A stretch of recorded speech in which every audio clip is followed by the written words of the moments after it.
Welcome back, and it is time for kickoff as the festivities from homecoming start to clear the field. All of the flaming flashes are moving off the field now, and the Greenville cheerleaders as well. ROTC taking the flags to the sideline, so this field is clear and ready for some football action. Let the war begin, Dan. I mean, I think that's what this is going to be. There's some gamesmanship coming into play here. There's some, as you said, if you will, some bad blood, some of it conjured, some of it real. Some of it conjured, some of it real. But the battle for supremacy of Hunt County and Royse City over there, I believe part of Royse City is actually in Hunt County, is about to take place. But again, it can't be understated how big of a game this is for the Greenville Lion program, for the football team that has come back from adversity and things like that. They hold their own destiny in the palm of their hand tonight. Yes, and when you have that kind of chance, this is the game that you really want to win. This is the kind of game that the coaches have been coaching their boys to say, this is the time where we need to stand up and show what we're made of. Yeah, this is, as I've said a couple of times this year, this is a character game today. It will determine what kind of character you have. If you are a classy winner, or if you fight back from adversity, whether you lose and you come back next week. The Bulldogs and the Lions are about to go toe-to-toe and see which one will be ahead in the standings. And the ball is on the tee, and back deep to receive is number 8, Keytron Jackson, for the Bulldogs. The kick is away, and it is into the end zone for a touchback. A nice kick by Zach Allen puts the ball at the 25-yard line for the Bulldogs.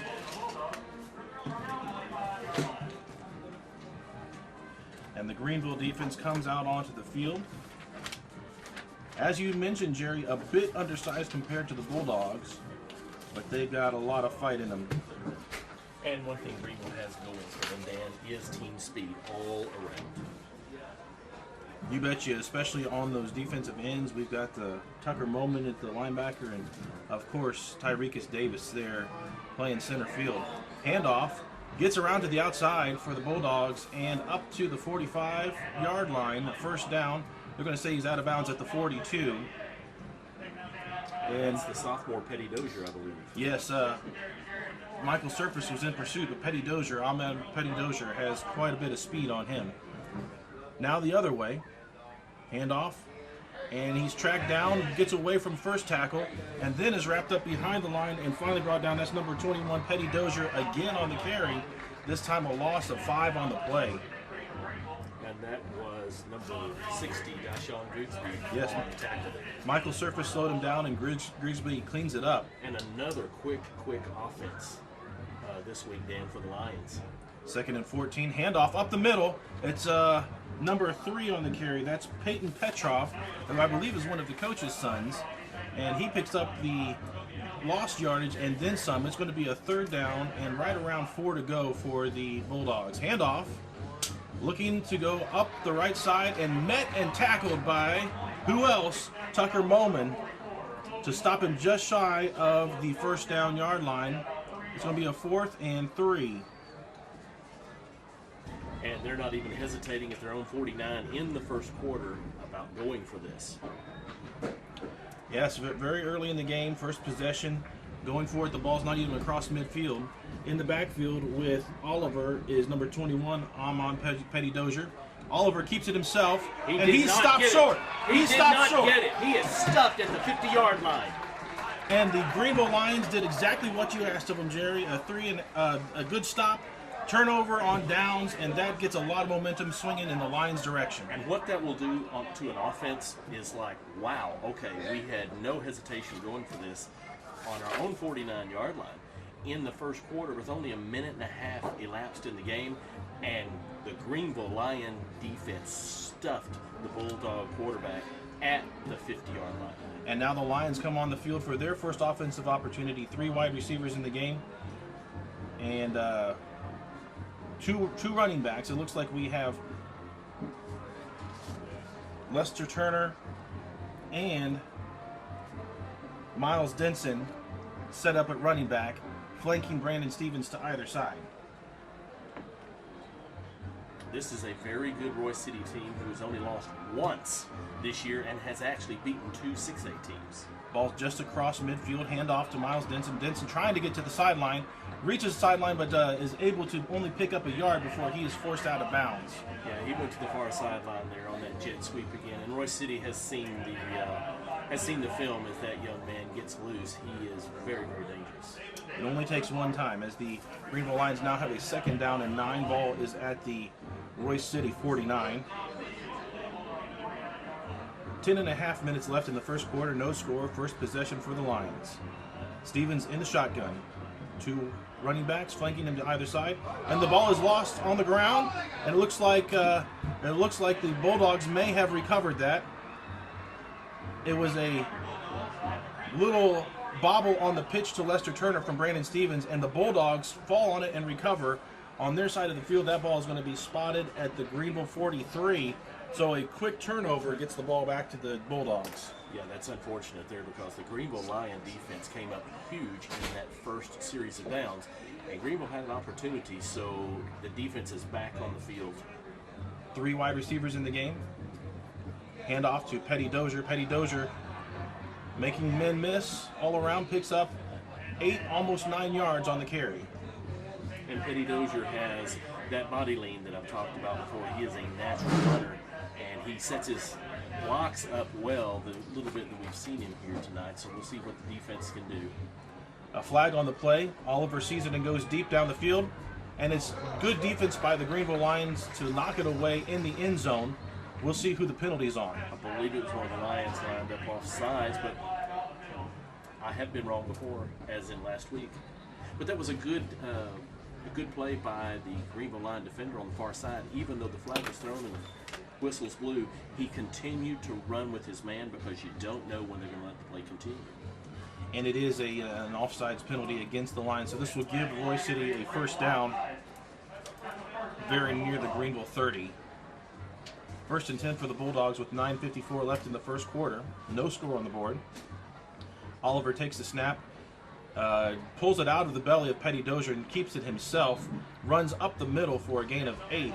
Petty Dozier was already wrapped up and would have been taken down quickly. Oliver did well to keep the ball himself.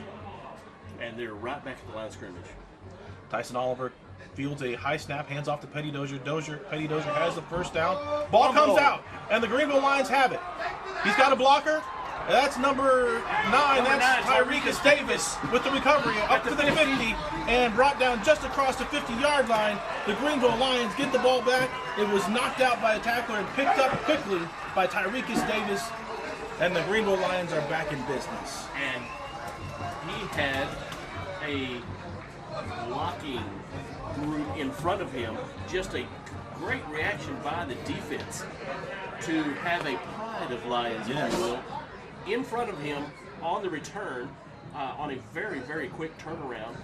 Great return, and the Lion offense is yet again given this opportunity in Bulldog territory. Right about the same spot they started last time, so a turnover early for each team, and the Greenville Lions get their second shot on offense. 4 wide receivers in the game. Turner in the backfield. Turner takes the handoff right up the middle and is grabbed by the Bulldogs and thrown backwards, but they'll give him his forward progress to the line of scrimmage. No more. And as we've said all year, Dan, there was no easy task there in bringing Turner down. Even though there was no gain on the play, the guy is just one tough runner. Yes, and we'll see if he can do what he usually does and wear them down by the fourth quarter. Spread formation for the Lions. 4 wide receivers in the game, 2 to either side. Stevens ready with the play. Calls for the snap. Looking to swing it out to Turner. Throw a little bit out in front of him, and it's incomplete. Lester Turner would have had a chance perhaps to make a move on the defender, but the pass just led him a little too far. Yeah, Bulldog defender between Stevens and Turner that time, so the ball was errant and had to throw around the player. So again, the Lions have to take advantage of these opportunities here against a very good Royse City defense, but they have to take advantage of these. We'll see what the coaches dial up here on 3rd and 10. First 3rd down attempt for the Lions. Brandon Stevens rolling out to his left. Now is in trouble and brought down behind the line of scrimmage. He's sacked on the other side of the 50, right at the Greenville 48. So nothing doing there against the Bulldog defense. Another punt coming here for Greenville. Their first Actually, turnover first on punt. downs, first punt tonight. Yes. Second time that they've given up the ball, however. So that drive, no positive yardage on the offensive plays, unfortunately, and they're going to have to settle for a punt. Back deep to receive is number 8, Keytron Jackson, for the Bulldogs.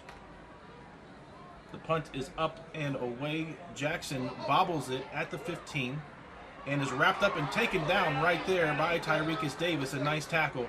And Keytron Jackson throws a punch right after the play, and now a flag comes out. Hopefully that one's against Jackson and not a Greenville Lion for saying something afterwards. Yeah, that was well after the play. There's going to be some flags like this all night long, unfortunately. These teams are both jacked up to play this game. Now they're still having a conference about this. That means it may not be on the easy call on the swing that Keytron Jackson took at a Greenville Lion. Maybe they caught the second man instead. Yeah, I think whatever Lion that was there knocked the ball out of his hands just in walking up and walking by, or maybe intentionally, but his reaction to that. I wouldn't be surprised if they call offsetting penalties. But no, they give one to the Bulldogs, and it's a personal foul after the play. They walk it backwards, so now the Bulldogs, instead of having it around the 15, will have it inside the 10 all the way down to the 7. 7 minutes, 57 seconds left in the first quarter. No score on the board. The Bulldogs have already had 2 possessions, as have the Greenville Lions, and neither team has been able to put any points on the board yet. Now Tyson Oliver leads his team onto the field. Petty Dozier in the backfield. 2 wide receivers wide to the right. The handoff goes to Petty Dozier, finds some room up the middle, and is tackled after a gain of, looks like, 7 yards. Now, Jerry, I'm watching for number 26, Bryce Martinez. He is their leading rusher, but I have yet to see him in the game, as it's been number 21, Amon Petty Dozier, doing all the carrying for the Royse City Bulldogs so far. And Petty Dozier stays in at running back. He gets the fake from Oliver, and Oliver keeps it himself. No gain on the play, brings up a 3rd and 3 for the Bulldogs. And we need to remind our listeners, this is a very large offense for the Bulldogs. They have, on their roster total, they have about 7 that go 250 or more.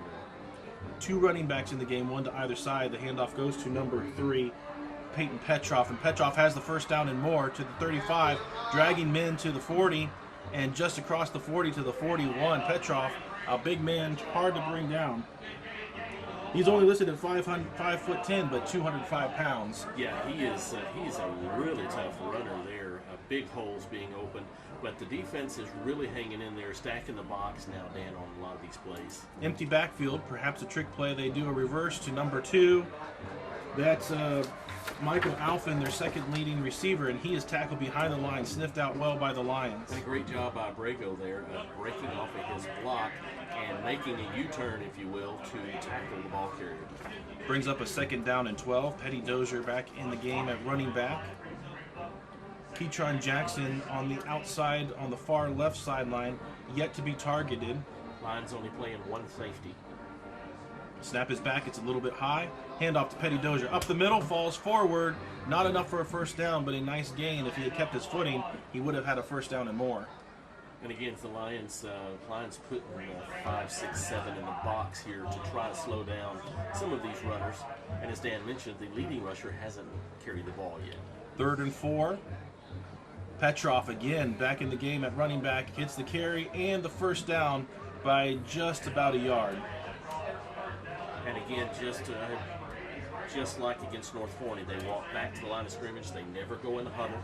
They take the quarterback gets signals from the sideline. They call their play and they go. 5 minutes, 55 seconds left in the first quarter. No score yet. Oliver looking to score. He's throwing it down the sideline, looking for Jackson. Jackson has the ball, knocked away and out of bounds. You'll see they're going to call it a catch. They do call it a catch, and they're going to mark it at the 10-yard line. I think that one, boy, that if they had a replay, that one may not be called a catch, but I think they're going to give it to him. the defender right there with him. That's about a 30-yard gain. That was Kenton they're already Anderson. back at the line of scrimmage. It was Anderson. Anderson, and he knocked it away, but they're going to say he had possession first. Handoff, Petty Dozier up the middle, looking for the end zone. Can't get there. He stopped at the 4-yard line. It looks like they can still get a first down just short of the goal line. So it's going to be a second down and about 4 to go. Petty Dozier again on the carry, gets a few more. And tough going in there against that Greenville defense. Looked like I believe that was number 24, Jasper Jensen, falling back down inside to help make the tackle that time. So defense really hanging tough here against this very large offensive line for the Bulldogs. 3rd and 2 at the 3. Petrov, handoff, end zone, touchdown Bulldogs. And again, you've got a lot of size up front. You have a 205-pound rusher in high school. That is significant. Right. And so with 5 minutes left in the first quarter, Royse City goes up 6-0. And you can tell whenever they have short yardage to go, Peyton Petrov is going to be their man, or Peyton Petrov, excuse me. Peyton Petrov is going to be the guy to get the ball. 6-0, the extra point pending. Snap is back, the hold is down, kick is up, and it is good. So, with 4:59 left in the first quarter, Royse City strikes first, and they take a 7-0 lead. We'll be right back. You're listening to Lions Football on Easy Rock 105.9 and AM 1400 KGVO.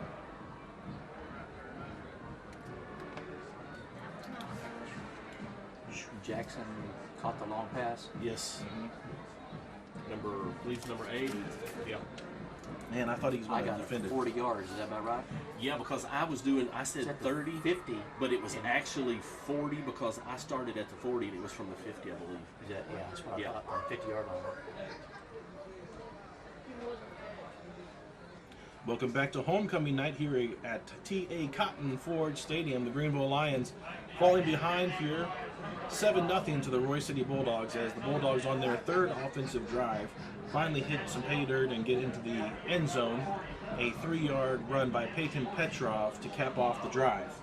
And that drive was 9 plays, and they did it in 3 minutes. Eating some time up, and now back deep. The Lions have 2 waiting for the ball, which is on the tee, and the Bulldogs kick it away.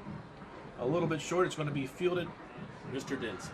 by Denson around the 20. Denson gets a face mask grabbed, and they caught that. He's brought down near the 35-yard line, but we're going to tack some penalty yards onto that, I believe. And my O for our listeners was quite obvious because Denson goes about 5'8", 150, and it turned his entire body around as he ran by, and his face mask was grabbed, so it was quite obvious. And all the fans in the stands saw it too. A good crowd gathering here for homecoming night. Both sides of the stands pretty much filled up. Royse City has a nice contingency following They them. really do. The entire stands are full over there, and I see a bit of a late arriving crowd over here for Greenville, but the stands are filling up. Yeah, that's right. So they trail 7-0. Still a lot of time left in this game. 4:52 in the first quarter. 3 wide receivers, an H-back in, and it looks like Lester Turner in the backfield with Brandon Stevens. Stevens takes the ball on the snap, hands off to Turner. Turner running forward picks up 6 on the first down run. That's good, tough running off left tackle for Turner and some good blocking on that left side over there. Again, these Greenville Lions are undersized on both the offensive and defensive lines compared to the Bulldogs, but doing a nice job that time of opening a hole over on that left side. Big 76 Brett Baldwin doing his job, sealing that block.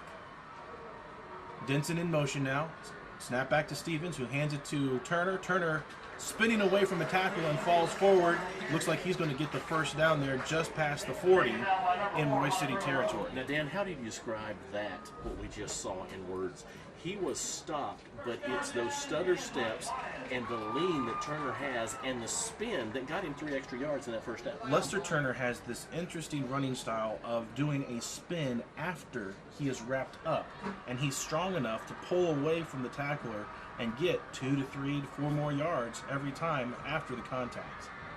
4 minutes to go in the first quarter. Stevens takes a snap, handoff to Turner up the middle. This time he's grabbed and thrown backwards, and they'll give him a yard on the play. And 7 of the 11 Royse City Bulldog defenders that time within the box. They are not going to let Greenville run.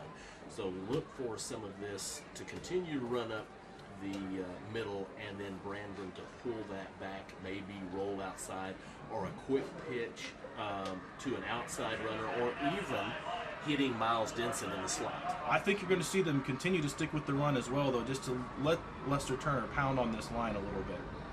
Stevens takes the snap. He's looking for Turner out in the flat. He's got him. It's complete. Lester Turner coming forward for a gain of around 7 on the play. It brings up a 3rd down and short. Nice play there. Nice gain. Nice play call to get Turner out in space and a manageable 3rd and 4.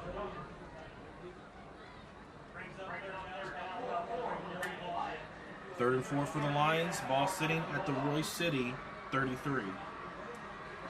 They approach the line. 3 wide receivers in the game. Johnson and Brown outside. Denson in the slot. And a verbal crowd, on the Royse City side. This one's a keeper by Brandon Stevens. He breaks away from the tackle. He's got the first down and more to the 20, to the 15, down near the 10, and he is pushed out of bounds. They're going to give him forward progress to the 13-yard line, first down. Nice run by Brandon Stevens. Made the first man miss, then had some green in front of him. Sean Brown throwing a nice block downfield. Allows him to get a nice pickup into the red zone for the first time for the Lions. And a nice job by the Greenville offensive line on the left side of getting that block seal. Brett Baldwin and we'll call a few other players as we continue into the evening. Number 64, Steve Lewis. And a nice effort by Stevens of breaking outside. Yes, Lester Turner back in the backfield. And a delayed handoff. Brandon Stevens to Lester Turner. Turner across the 10 down to the 9.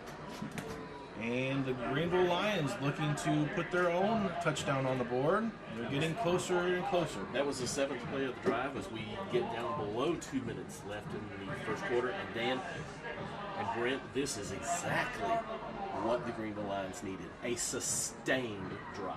Yes. Denson in the slot. Brown and Johnson on the outside as receivers. Handoff goes to Lester Turner up the middle. Lester Turner met very quickly and pushed backwards. If they give him forward progress, he'll get another 1 yard out of that play. And again, some heftiness on that Bulldog defense there, but the Lion offense hanging tough, so we'll bring up a big 3rd down play here. I'd like to see maybe a rollout pocket with Stevens given that opportunity, pass or run, and get that extra blocker out there, because when you have the quarterback handing off a ball, you only have 9 other players blocking, but if he continues with the ball, if the player that he fakes the ball to blocks also, you have that extra blocker. And we'll see they hand it off to Turner instead, and Turner up the middle, first down, and a touchdown. Lester Turner, untouched before the goal line, falls into the end zone, and with an extra point, the Greenville Lions will tie this game. And guys, that's outstanding blocking up front right there by the gentleman in red. That is great. A huge hole. I could have run through that hole. Well, let's not get crazy, Jerry. But an outstanding drive here by the Lions. Exactly what they needed to do to answer the Bulldog points. And Zach Allen in now to attempt the extra point. The kick is up and good. So the Greenville Lions, with 1 minute left in the first quarter, tie up the game. We'll be right back with the next kickoff here on Lions Football on Easy Rock, 105.9 and AM 1400 KGVL.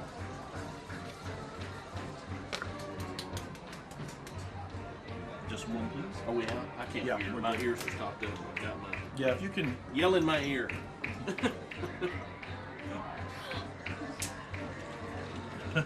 Okay, so that was the drive was 3:59, and that was a 50-yard drive. That's a good job. That is nice. That's drive. a good job. Really good job. Welcome back to TEA Cotton Ford Stadium. Greenville Lions have just tied the game at 7.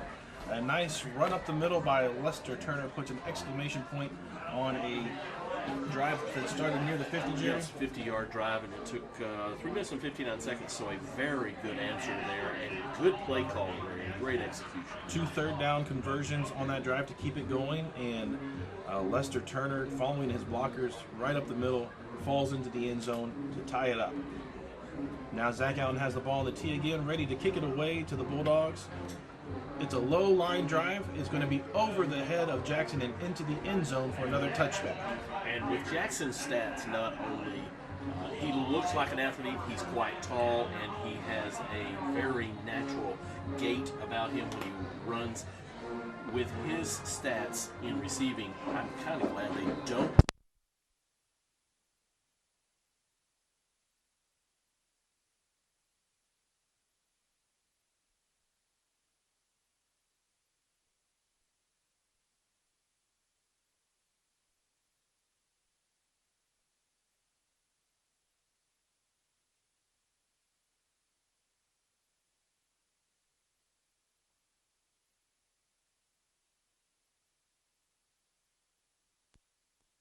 And, I believe that may have been 24 Jasper Jensen over there, and maybe Jacoby Allen.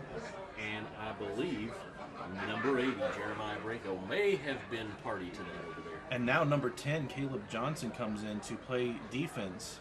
He's out at cornerback against Ketron Jackson. Handoff goes to Petty Dozier, and Petty Dozier has enough for the first down across the 35 to the 36. As Tucker Moment slams his hand down on the turf, Tucker had a chance in the backfield but couldn't quite reach the ball carrier as he scampered by as we get down below 20 seconds here in the first quarter. First and 10. Peyton Petrov with the fake. Oliver keeps it himself and is able to pick up 4 yards on the play. And another thing, well, actually, Dan, it looks like a Bulldog is down. We have a Bulldog injured on the play. Yes, right up there near the line, one of the big offensive linemen, number 64, that's Carson Haynes, a senior, 6'1", 265, and he is up and walking off the field on his own power. Good to see that. Yeah, Carson's one of those big guys. And on short yardage, you'll actually see him bring in big number 79, Dylan Wheeler. He's a junior, 6'8", 325 pounds. I don't know what kind of junior he is. He's a junior something, but he is quite the large young man. I don't think anyone's called him junior for a long time. Well, that's the end of the first quarter, Jerry. The clock runs down to 0. It's 7-7 here at the Greenville Lions 2019 homecoming game. We'll be right back with the second quarter. You're listening to Lions football on Easy Rock 105.9 and AM 1400 KGVL.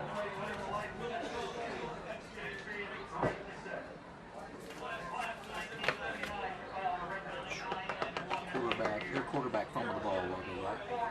Yes, First drive. I think so. 1979 team. Yeah, they were 9-1.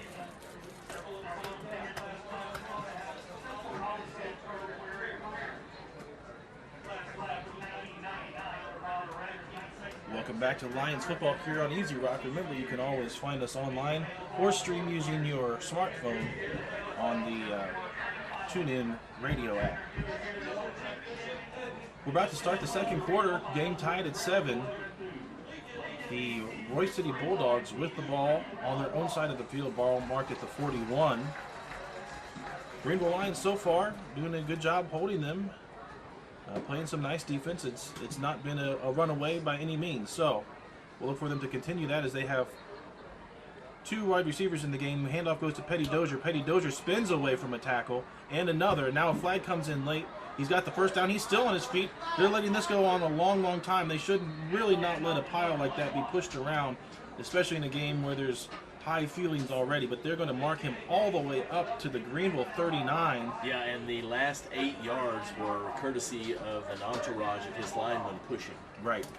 And I suppose there was no flag. I thought I saw a flag come in, but they're going to give him a first down at the Greenville 39. High snap. It's on the ground, and Oliver falls on it. He gets the ball back for the Bulldogs, but they lost about 6 yards on that high snap. And Beltoton, I believe it was Beltoton back there to make sure the ball was covered up by the quarterback. Yeah, just a high snap there that got away from him. We look forward to see more of those from the Bulldogs.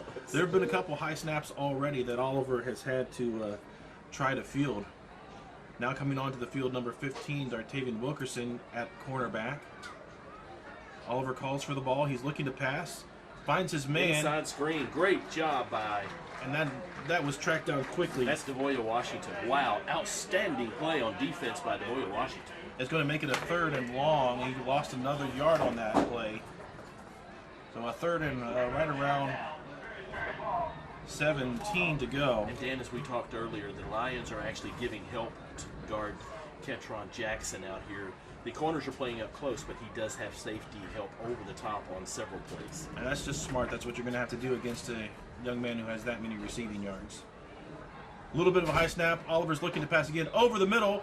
Has a man, but it's dropped. That was Keytron Jackson. He had enough for the first down, but could not hold on. And you're right. The ball was a little high, but the young man is 6'2", and he got up there some and just couldn't hold on to that. And so, honestly, you're on the Lion 46-yard line. Here we'll see if they punt it away or if they pooch it or what they do as far as the Bulldogs go. But fourth down and a long, long time for them.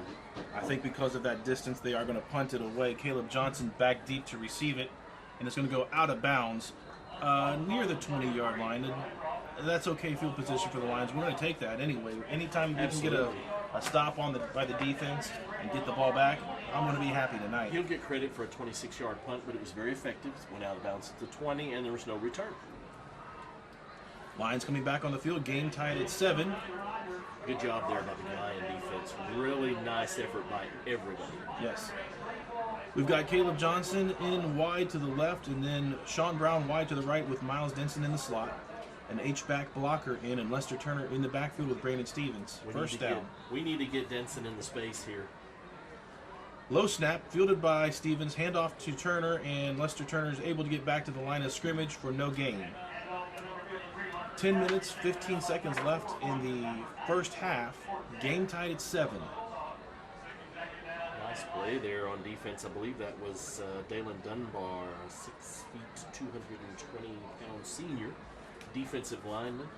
Nice job there getting through the offense for the Lions and making that tackle.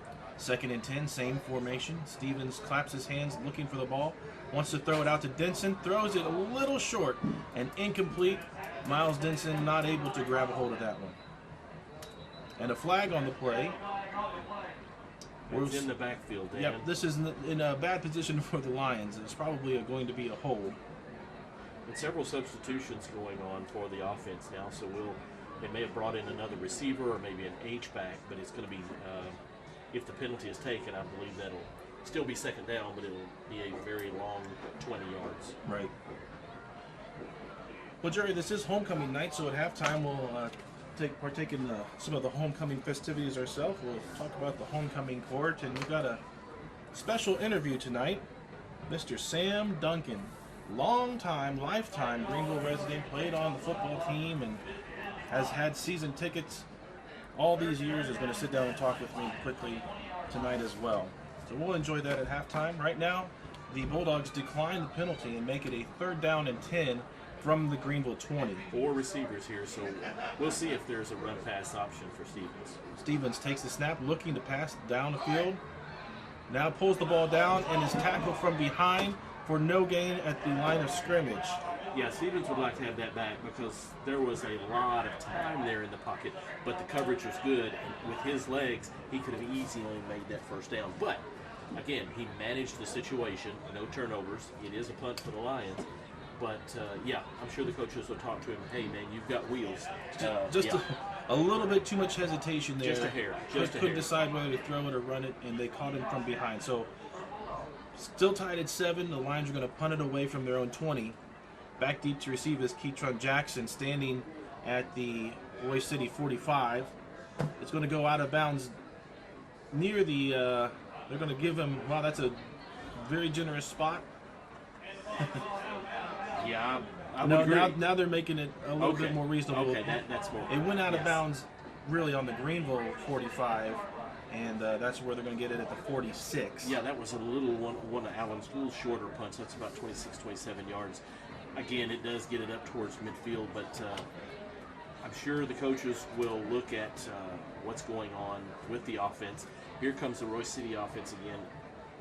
Really good job so far by the Lion defense of controlling a powerful offense. It's going to be difficult to keep them from scoring, though, if they keep letting them have the ball on the other side of the 50.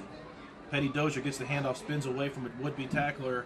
Number 9, Tyrekus Davis, finally teams up to bring him down with number 67, Chris Reyna, but not before a gain of, it looks like, 7 yards on the play.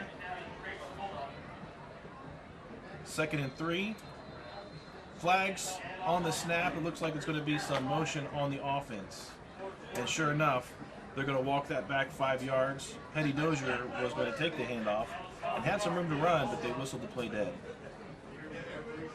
They're going to march him back, and they're going to start with a second down, and it looks like about 8.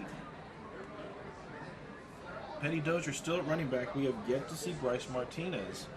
Really surprising that maybe he's injured. We don't know. We'll maybe try to find out at halftime. Abrego and Moman trying to chase down Tyson Oliver, who kept the ball all the way on that one. But Oliver felt the heat coming and takes off on his own and gets a nice gain on the play. It's going to bring up a 3rd and 2. And they're already back at the line of scrimmage, and here we go on 3rd and 2. Tyson Oliver with 2 running backs, 1 to either side. High snap, fake to Petrov, and keeps it himself, goes forward for the first down. Ball right at the Greenville 35. A nice conversion there, some misdirection with Petrov, who they've handed it to in short down situations tonight. And Tyson Oliver with enough yards to pick up the first. 8 minutes left in the first half, still 7-7. Petty Dozier on the carry.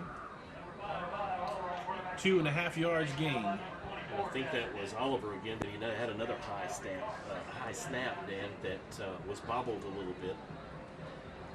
Yeah, at least from a Bulldog point of view, got something instead of nothing, where it could have been a disaster play. 3 wide receivers in the game, and H-back. Another bad snap is bobbled on the ground. It's still on the ground, and I think the Lions recovered this one. Yes, sir. Jeremiah Abrego saw that ball on the ground and said, that one is mine. That piece of meat is for me and nobody else. And the Lions are roaring, should we say. And Dan, it actually looked like that ball hit something in midair because it actually went out to the side of the quarterback. It did not come out near him or over his head. It went way It was to wide the left, side. and he barely got a fingertip on it, I believe. And Jeremiah Abrego able to fall on it, pounce, you may say. And the Lions, with 7.5 minutes in the first half, tied 7-7, get another shot. And they have to take advantage of these types of situations. That's right. Yeah, two turnovers by the Bulldogs already.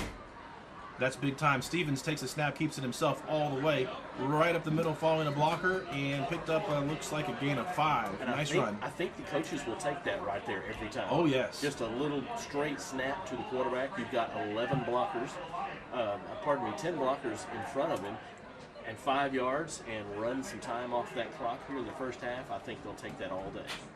Clock continues to run. 3 wide receivers in the game, an H-back blocker in the game as well.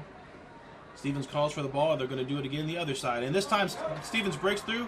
First down and more across midfield to the Royse City 39. Nice run again, Brandon Stevens. And again, nice blocking on that left side of that line. Actually, I think he had a couple of holes to choose from there. So the Lions have the Bulldogs on their heels at this point. The score is tied, but the momentum seems to be shifting to the men in red. Clock continuing to run down to 6:40. And now whistles before the play. I think this might be a Royse City timeout to see what in the world's going on. And that's a good sign for the Lions. We'll take a timeout as well. You're listening to Lions Football on Easy Rock 105.9 and AM 1400 KGVL. Yeah, dog. Keep it going. Mm-hmm.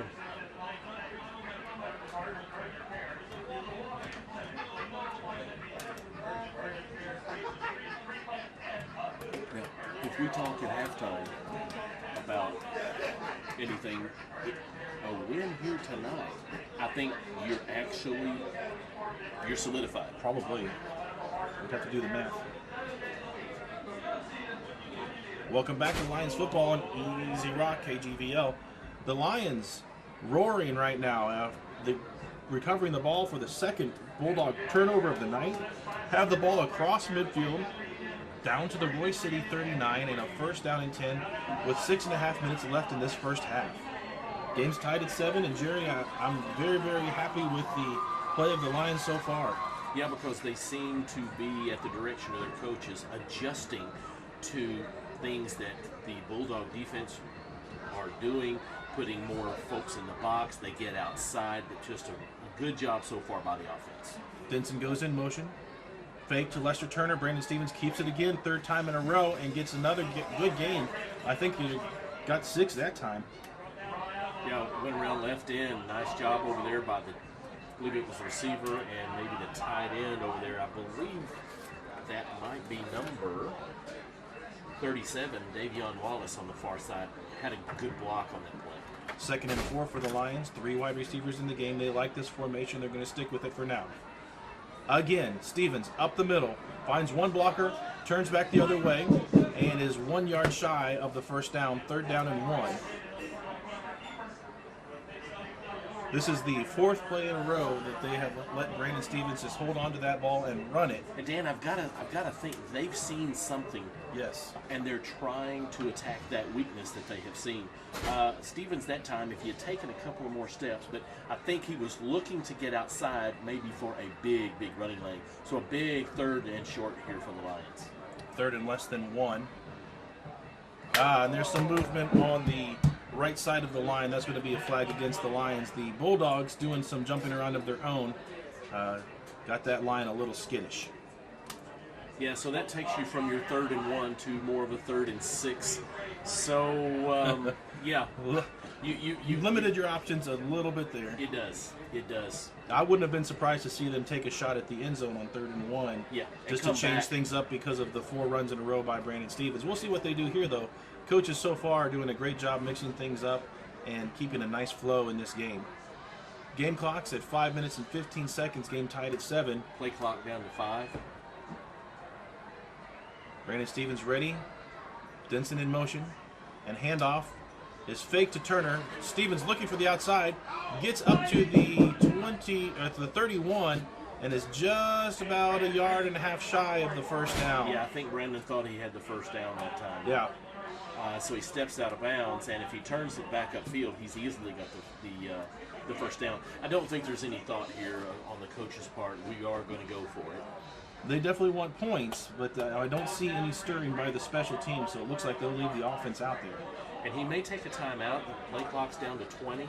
He may take a timeout here just to think about it, because you do have 5 minutes left in the first half, and you have a couple of timeouts. Same formation with the H-back and 3 receivers.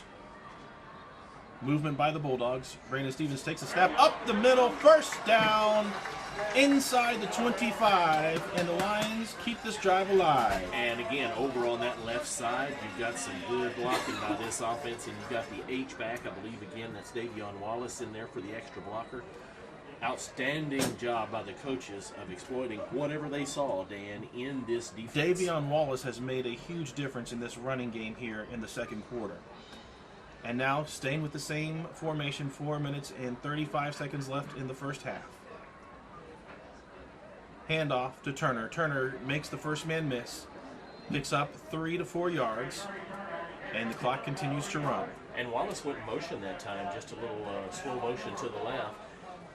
Turner was actually stuffed there for a moment, and again, with those stutter and those side steps and that body lean, he made positive yards. So a good job here, and I'm looking, some of the Bulldog defenders have their hands on their hips between these plays. 4 minutes left in the first half. 2nd and 7. Greenville Lions handoff to Turner up the middle and picks up another 3 yards. Hard running, hard yards. That's what Lester Turner does. He wears you down. He is a meat grinder. Big Alex Rodriguez in the middle there. Looks like number 51, Daniel Jimenez.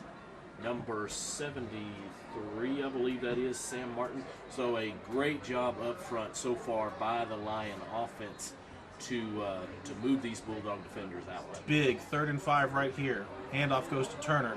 Turner leaning.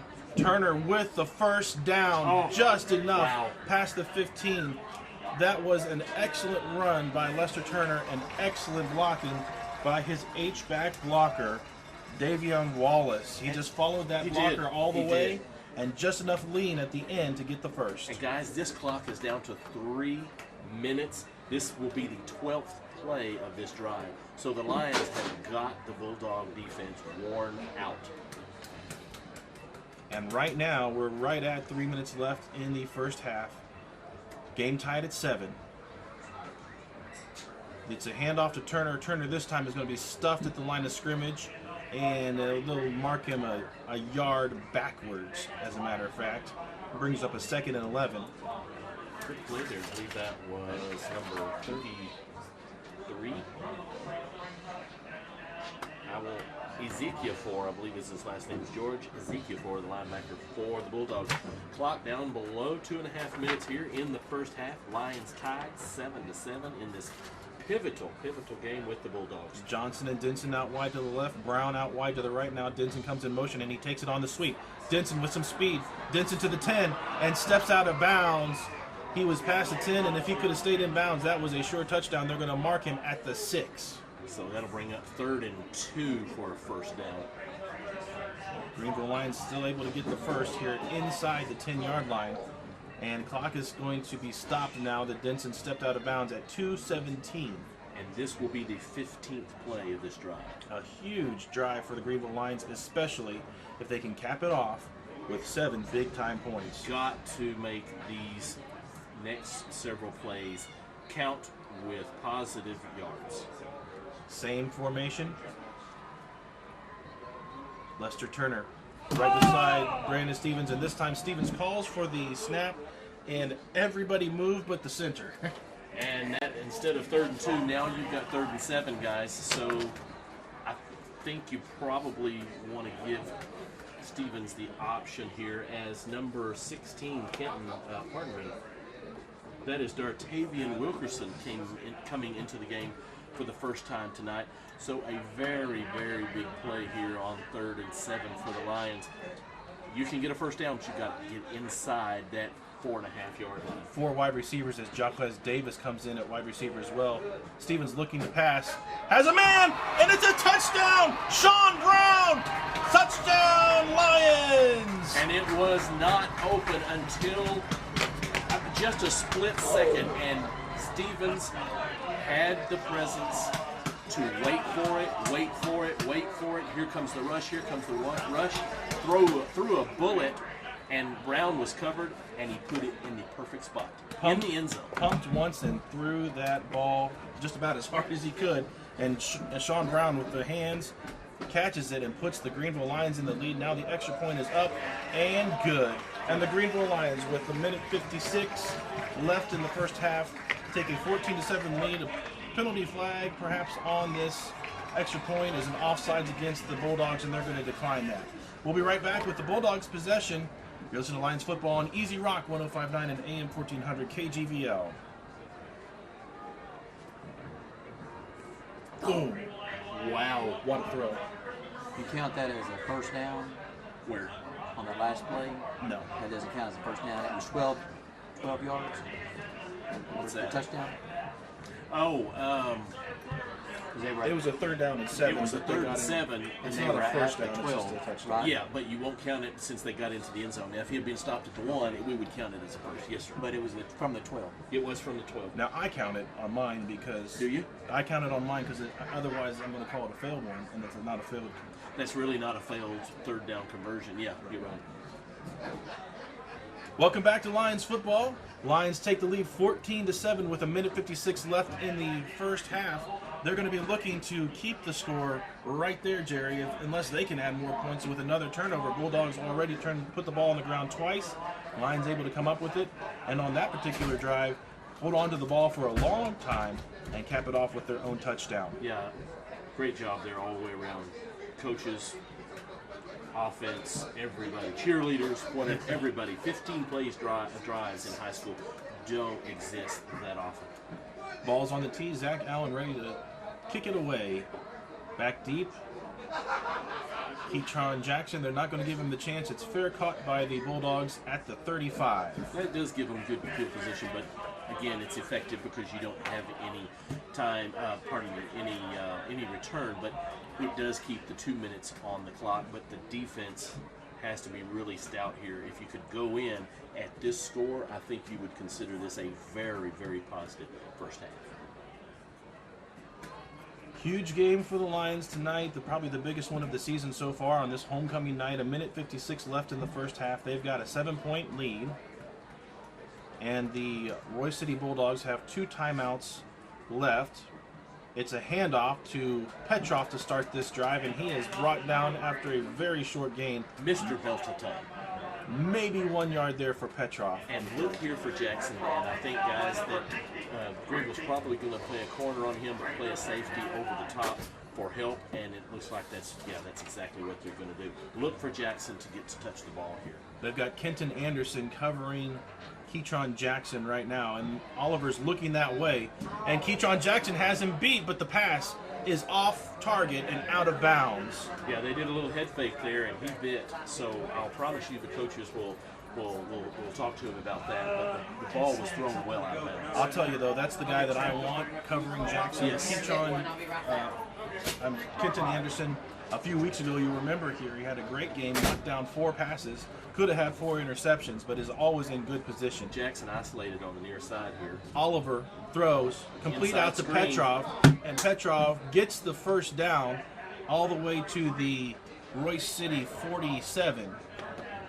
And I really thought there they had him stopped before the first down, but that does move the chains, and the clock stops, and now they're started again. So big play there for Royse City.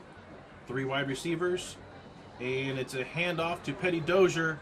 Chased down by Tucker Moman, slowed him down just enough for Octavian Wilkerson to join him and clean it up, and they bring him down after a gain of 4. Huge effort there by Moman. He wasn't going to be denied, and man, the tip of the spear there, and he and Wilkerson tag teamed that tackle here, and the clock has stopped with 57 seconds left for some reason, but the player did not go out of bounds. Royse City has used a timeout. Yeah, Royse City timeout.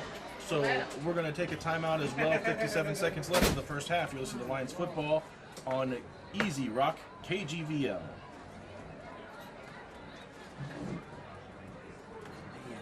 Sorry, Dakota, we got a little excited. Wrapped up. Easy Rock, 105.9. What's happening, buddy? What's going on, Jake? Good to see you.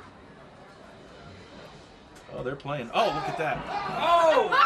Get See, the ball. Get this the is ball. what Royse City was doing last night. Freshman team, anyway, but it's a duplicate. Welcome back to Lions football. Royse City with a 2nd and 6.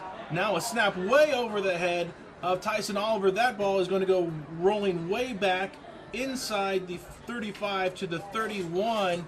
Recovered by the Bulldogs, but that's a huge loss and brings up a 3rd down and extra long.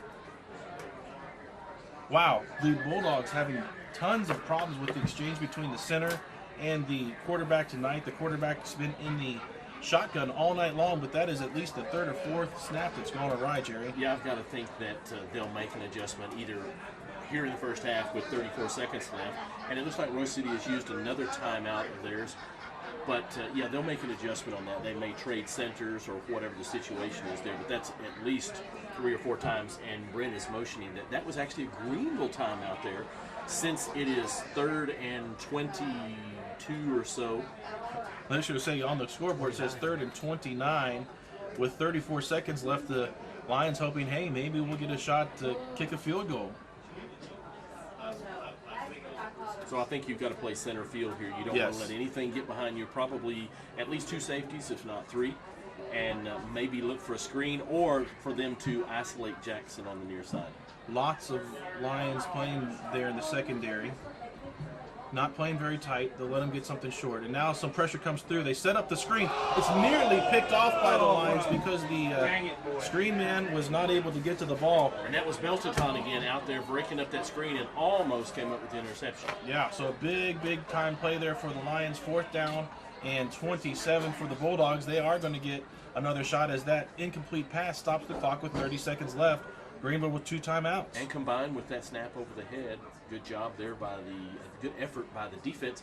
We'll see what kind of punter Royse City has and see where the Lions can get the ball to on a possible return here. Punt is up and away. It looks like Caleb Johnson there to receive it. He's got a little bit of room to the outside, gets up to the Greenville 46-yard line with 19 seconds left on the clock. And a nice effort there by Tucker Moman of pulling up some and not just absolutely clocking one of the defenders there. And it would have been a legal hit, but it was right at the end of the play. And one of the Bulldogs is getting up slow over there, number 36. He's a little tender. So we'll see what the Lion offense can do with 19 seconds left, and you have 2 timeouts. So you can do several things here. You can call screens and use your timeouts, or use the sidelines wisely. Sure enough, a few options. It'd be nice to add 3 to 7 more points. 4 wide receivers in the game, 3 to the wide side. Sean Brown all by himself to the short side. Stevens looking to pass, looking down the middle, and overthrows one man, underthrows another, and it falls incomplete. 17 seconds left on the clock. Greenville leading by 7. Stevens, a nice job standing in the pocket looking for his man. It was. He had a man open, just the ball a little too high there. There's a little bit of adrenaline at stake there, so in play. So you probably will use the sidelines on a couple of plays, maybe even to get the ball to Denson on some sort of downfield play, since he does have tremendous speed. Brian Gilstrap in at wide receiver now. Stevens takes the ball, rolls out to his left, looking down the field, down the middle, coming back, looking for Sean Brown, and overthrown a little bit too far. Brandon Stevens showing his arm strength there. Brings up a 3rd down and 10 with 11 seconds left on the clock. The ball is marked at the Greenville 47. So we'll see what they decide to do. It looks like there's maybe a stoppage of play right now. 11 seconds left, Jerry. They've got time for maybe one more shot at the end zone. Yeah, I think at this point maybe you would use 6 to 8 seconds to get a first down, move the chains, and then you can actually have about 40 to 45 yards. Sure. And Stevens can put the ball in the end zone at that point for something to Sean Brown, and maybe an alley-oop down there deep, and have someone come up with that ball on a tip. We didn't see the signal, but there is a timeout on the field. It's probably going to be Coach Duke using his 2nd timeout. They still have 1 timeout to use after this one. Coach Duke now walking away from the huddle, letting his other coaches talk to the team. The Bulldogs come back out there ready to play some defense, and the Greenville Lions now roll out there with their offense as well. We see Brian Gilstrap and Caleb Johnson going out wide to the left with Miles Denson in the slot on that side. Sean Brown again by himself to the short side. Lester Turner in the backfield with Stevens. 10 seconds to go. Snap is back. Handoff to Turner. Turner across the 50 and is brought down right there.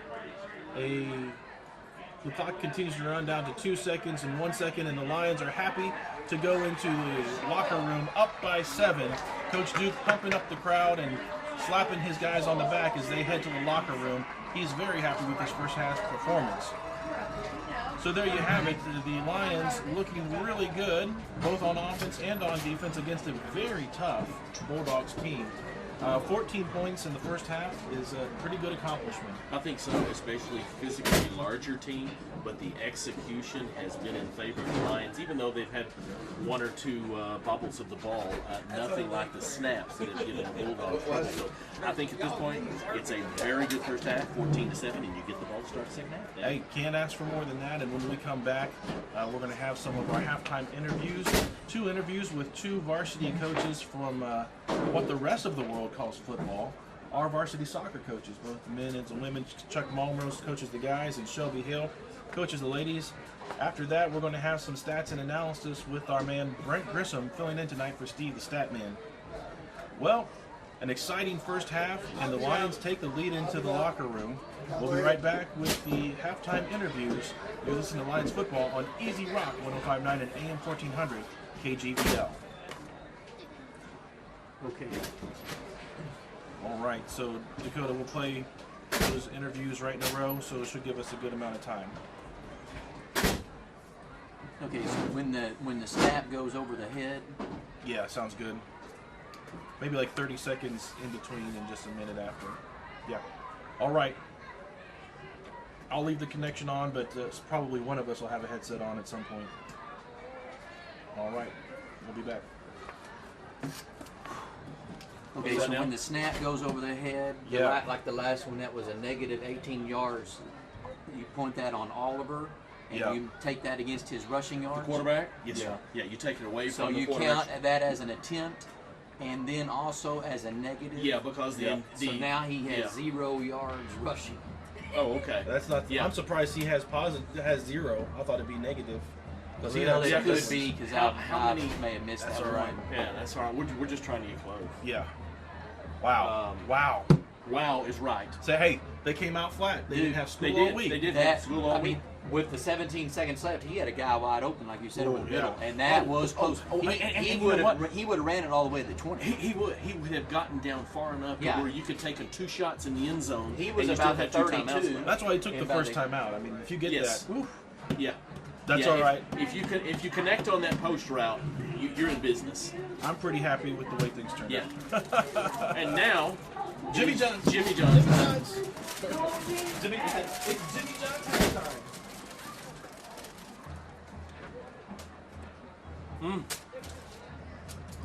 What time is it, Brantley? Oh, 8:30. 8:30. I checked if they had napkins. You ain't got no napkins? Don't tell my wife. Well, it's inside the. There's one inside. Where? There we go. Double fister. They're not marked, so I had to try to get something. So we would say that Bryce Martinez is their good running back, right? Christian Steve. And he's not in the game. Yeah, he's not playing. I don't know that he's hurt. Yeah. But Man. okay, now I'm about 3/4 of the way. I'm going to go ahead and request off for November the 15th. I didn't say that. Jerry.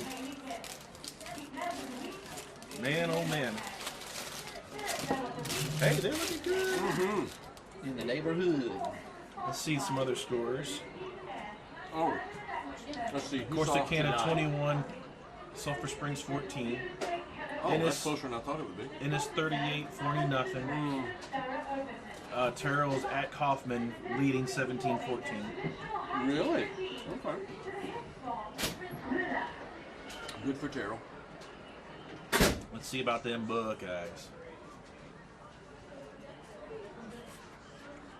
Oh, I have Gentana anymore, and the over-the-air, the OTA recorders are really expensive. Oh yeah.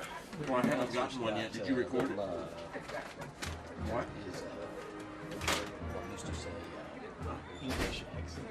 Who? Oh really?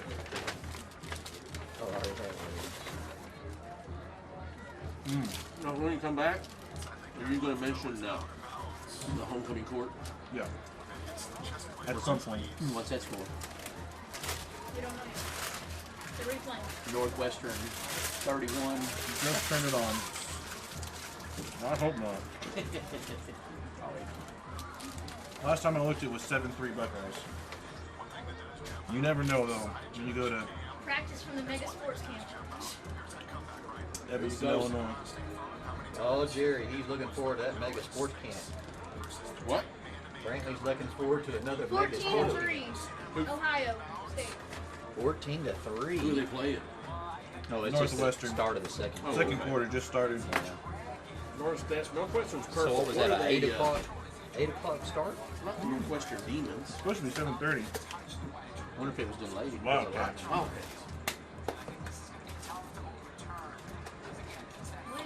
Well, I sure like their center on Royse City side. oh me too. Yes, Listen, he's our star player right now.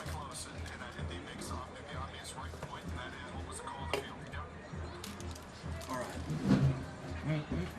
Here you go. What is it you saying? Oh, no, I want Jimmy. Oh, my.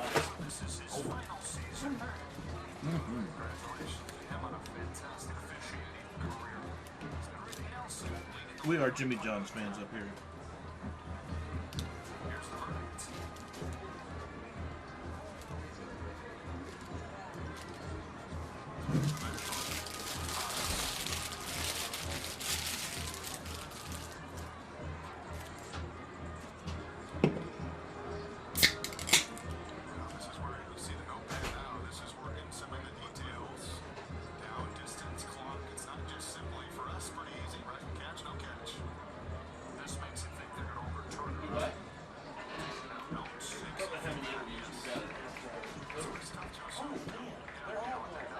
about 6 or 8 in there.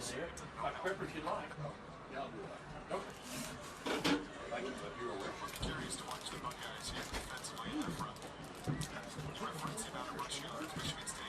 We going? Okay, so there's no place for punt return, but that was a 20-yarder for Mr. Ken. So we don't have that? I don't see that on here. Okay. I see punting. Punting, okay. Yeah, that's all right. Yeah, it's all right. Don't worry about it then. That was a good return, though, 20 yards. You can mention it.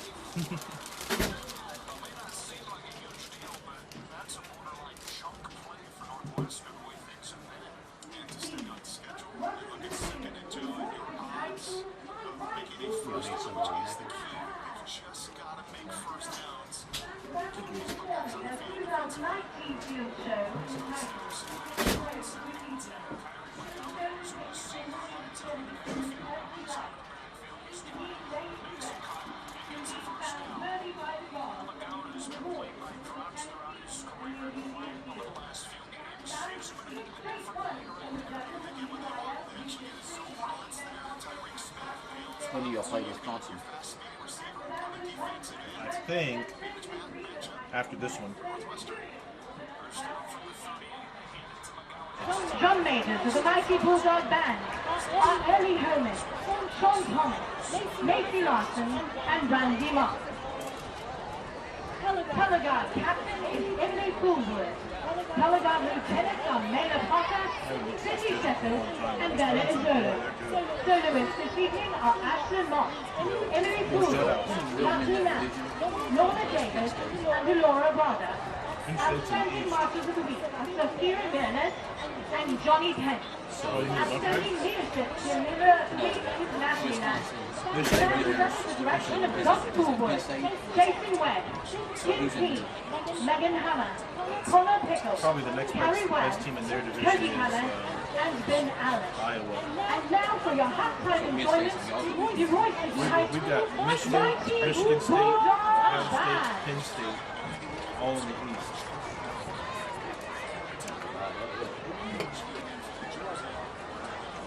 They did it before based on trying to balance it, and then they switched it to geographical.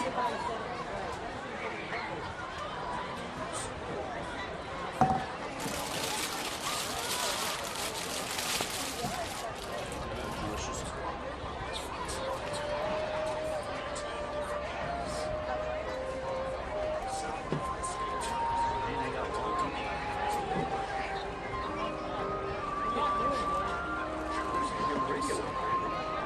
Is your enrollment really large? Yes. Made a big Probably now. Did our county? Oh, yeah, our county. They have any high school is 10 years. Like Island's hardest landlocked, you're one of the only countries. Right into 2000. So it comes to 6 years. Greenville has 11 years. We're senior.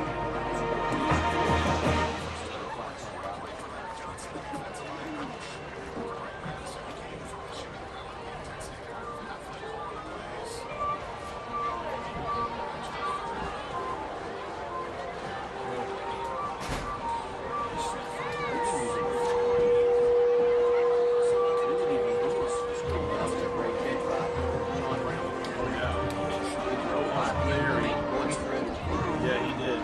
Kind of pumped it once and just waited. Boom. Right in there.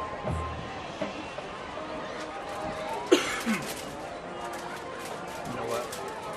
Their quarterback is going the ball down. No. We had noticed That one guy just squirted through on that last one. Right before halftime. Just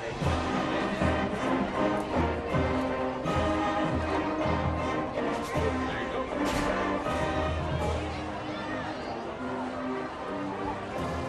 took a picture of that.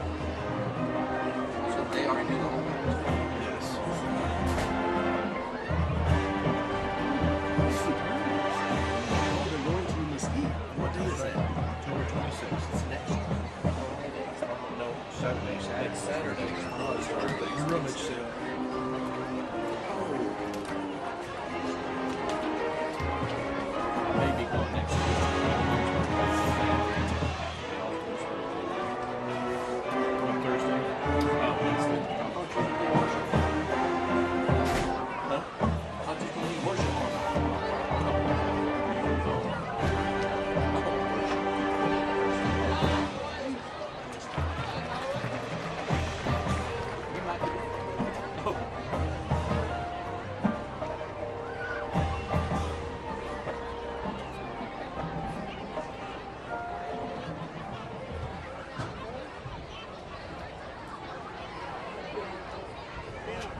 They got something.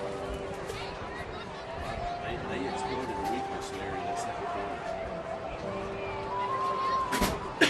Keep letting them. Haven't had to do the trick play yet. Good blocking speed.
gentlemen, for your halftime enjoyment, we now present the Greenville Flaming Flashes and the Lion Pride Band.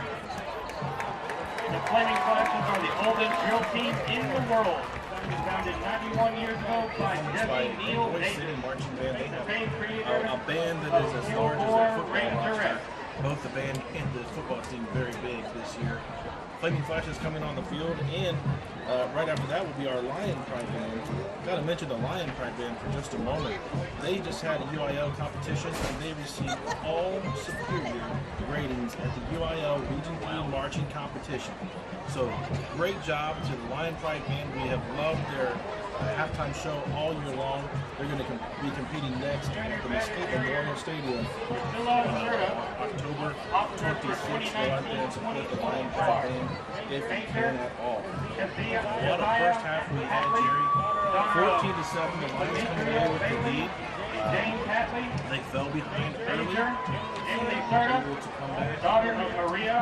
With 2 touchdowns in before halftime to go into halftime with the 7th. Daughter of Joanne and John Mollenkopf and Matthew Gibson. Some of those Major Angelica Uresti, daughter of Maria Borja and Martin Uresti. Major Aaliyah Luna, daughter of Heather and Manuel Luna. Major Cindy Bustos, daughter of Cindy Ramos and Orlando Bustos. And no one can replace Steve's stat. Outstanding flash of the week. The best that he can possibly do tonight. Marina Greg Lynch Gonzalez. fills in on the first half stats. Diana Pena. Well, we've got Greenville with a total of 128 yards, 18 yards through the air, 110 on the ground, and they picked up 7 first downs. Brandon Stevens is 2 out of 6 passing for 18 yards. Lester Turner has 13 rushes for 39 yards and a touchdown. Brandon Stevens has 7 attempts for 58 yards. Miles Jensen has 2 attempts for 13 yards. I failed to say that Brandon Stevens has a passing touchdown, and that went to Sean Brown. that was the rebound there. Now, before you give us those Bulldog stats, Jerry, are you surprised by those stats? Would you have thought Greenville Lions? The Flashes have just entertained you with their traditional high kick and now featured in a streamer. As the band plays Evil Ways.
Ms. Deborah Anderson Hopkins, and Class Director, Ms. Lori L. Butler.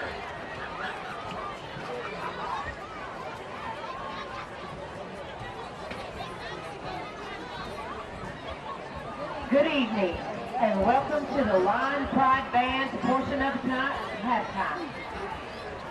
Greenville Independent School District is very proud to present the 2019 edition of the Lion Pride. A performance of pride. Tonight, our award-winning band will perform our 2019 UIL contest show. Step Pride Up, Movement 4, Under the Big Top, Greatest Show on Earth, Circuit de Rue. Movement 2 features Jay Parsons, Louis Garcia, Lane Walford on baritone, Jordan Monroe, and saxophone, and Miranda Fry on flute. Band Student of the Week goes Anthony Yates. Drum majors for the band are Ella Walker, Cora Hutchins, and Nancy Huffman.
The proud sponsors of our Line 5 band are Superior Systems, Terry Greener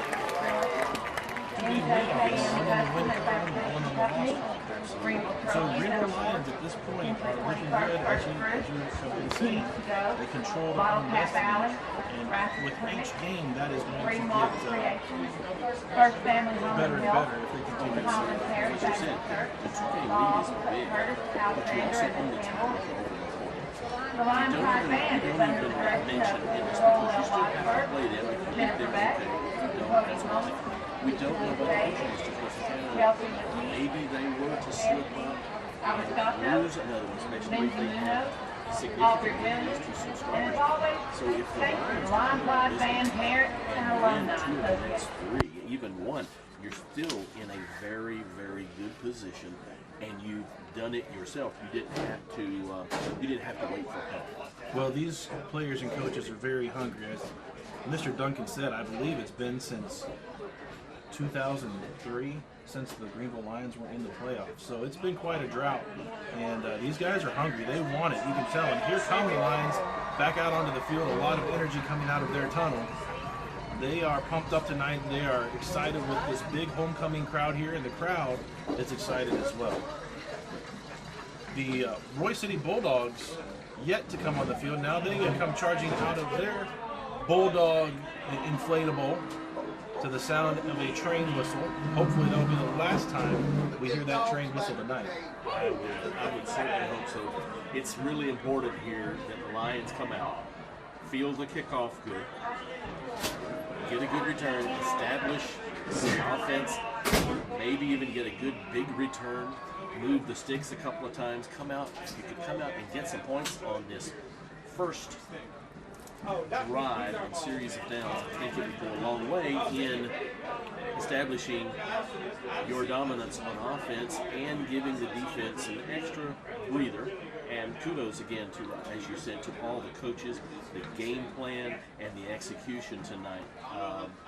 Very much in favor of Greenville so far. If they can get the hands back on the hips of this Royse City defense, tiring them out and put another score on the board, it may be just the kind of backbreaker that demoralizes them enough to take this game.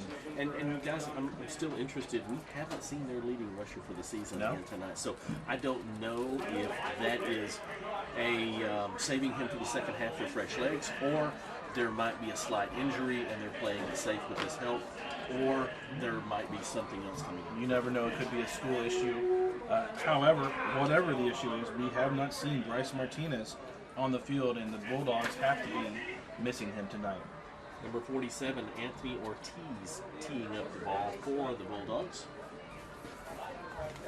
And back deep, looks like we have Caleb Johnson and Sean Brown. However, this is a short pooch kick fielded by Wilkerson at the 25. And Wilkerson, we know, has some moves, but he is only able to pick up about 10 there to the 45. That was Jaquez Davis on the return. Jaquez Davis has his own moves that he can make.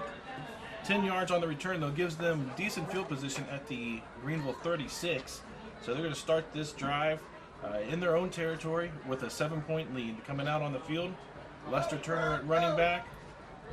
We've got Caleb Johnson, Sean Brown out at wide receiver. Miles Denson joins Lester Turner in the backfield like we saw at the very beginning of the game. And some energy on defense with the Royse City guys, really excited. Hand off to Denson. Denson bouncing it outside. Grabbed the hold of and horse collared down, but there's no flag on the play. He lost a yard. Yeah, I thought he might turn upfield there. There was a little hole, and for a young man that is slight of build, but so very, very, very fast. I think he could have gotten through there, but good pursuit there by the A very Bulldog quick defense. defender able to grab a hold of Denson. Yeah, not a lot of people are going to make that tackle with him going around them. 2nd and 12 for the Lions now. Same formation. Denson stays in the backfield with Turner. Stevens calls for the ball. He's looking down the field now. He's in trouble from behind. Did not feel it, and it's a sack. A sack that loses another 4 yards back to the 30. Brandon Stevens just did not feel that pressure coming, and it brings up a quick 3rd down for the Lions. That was big number 90, Dalen Dunbar in there again for the Bulldog defense.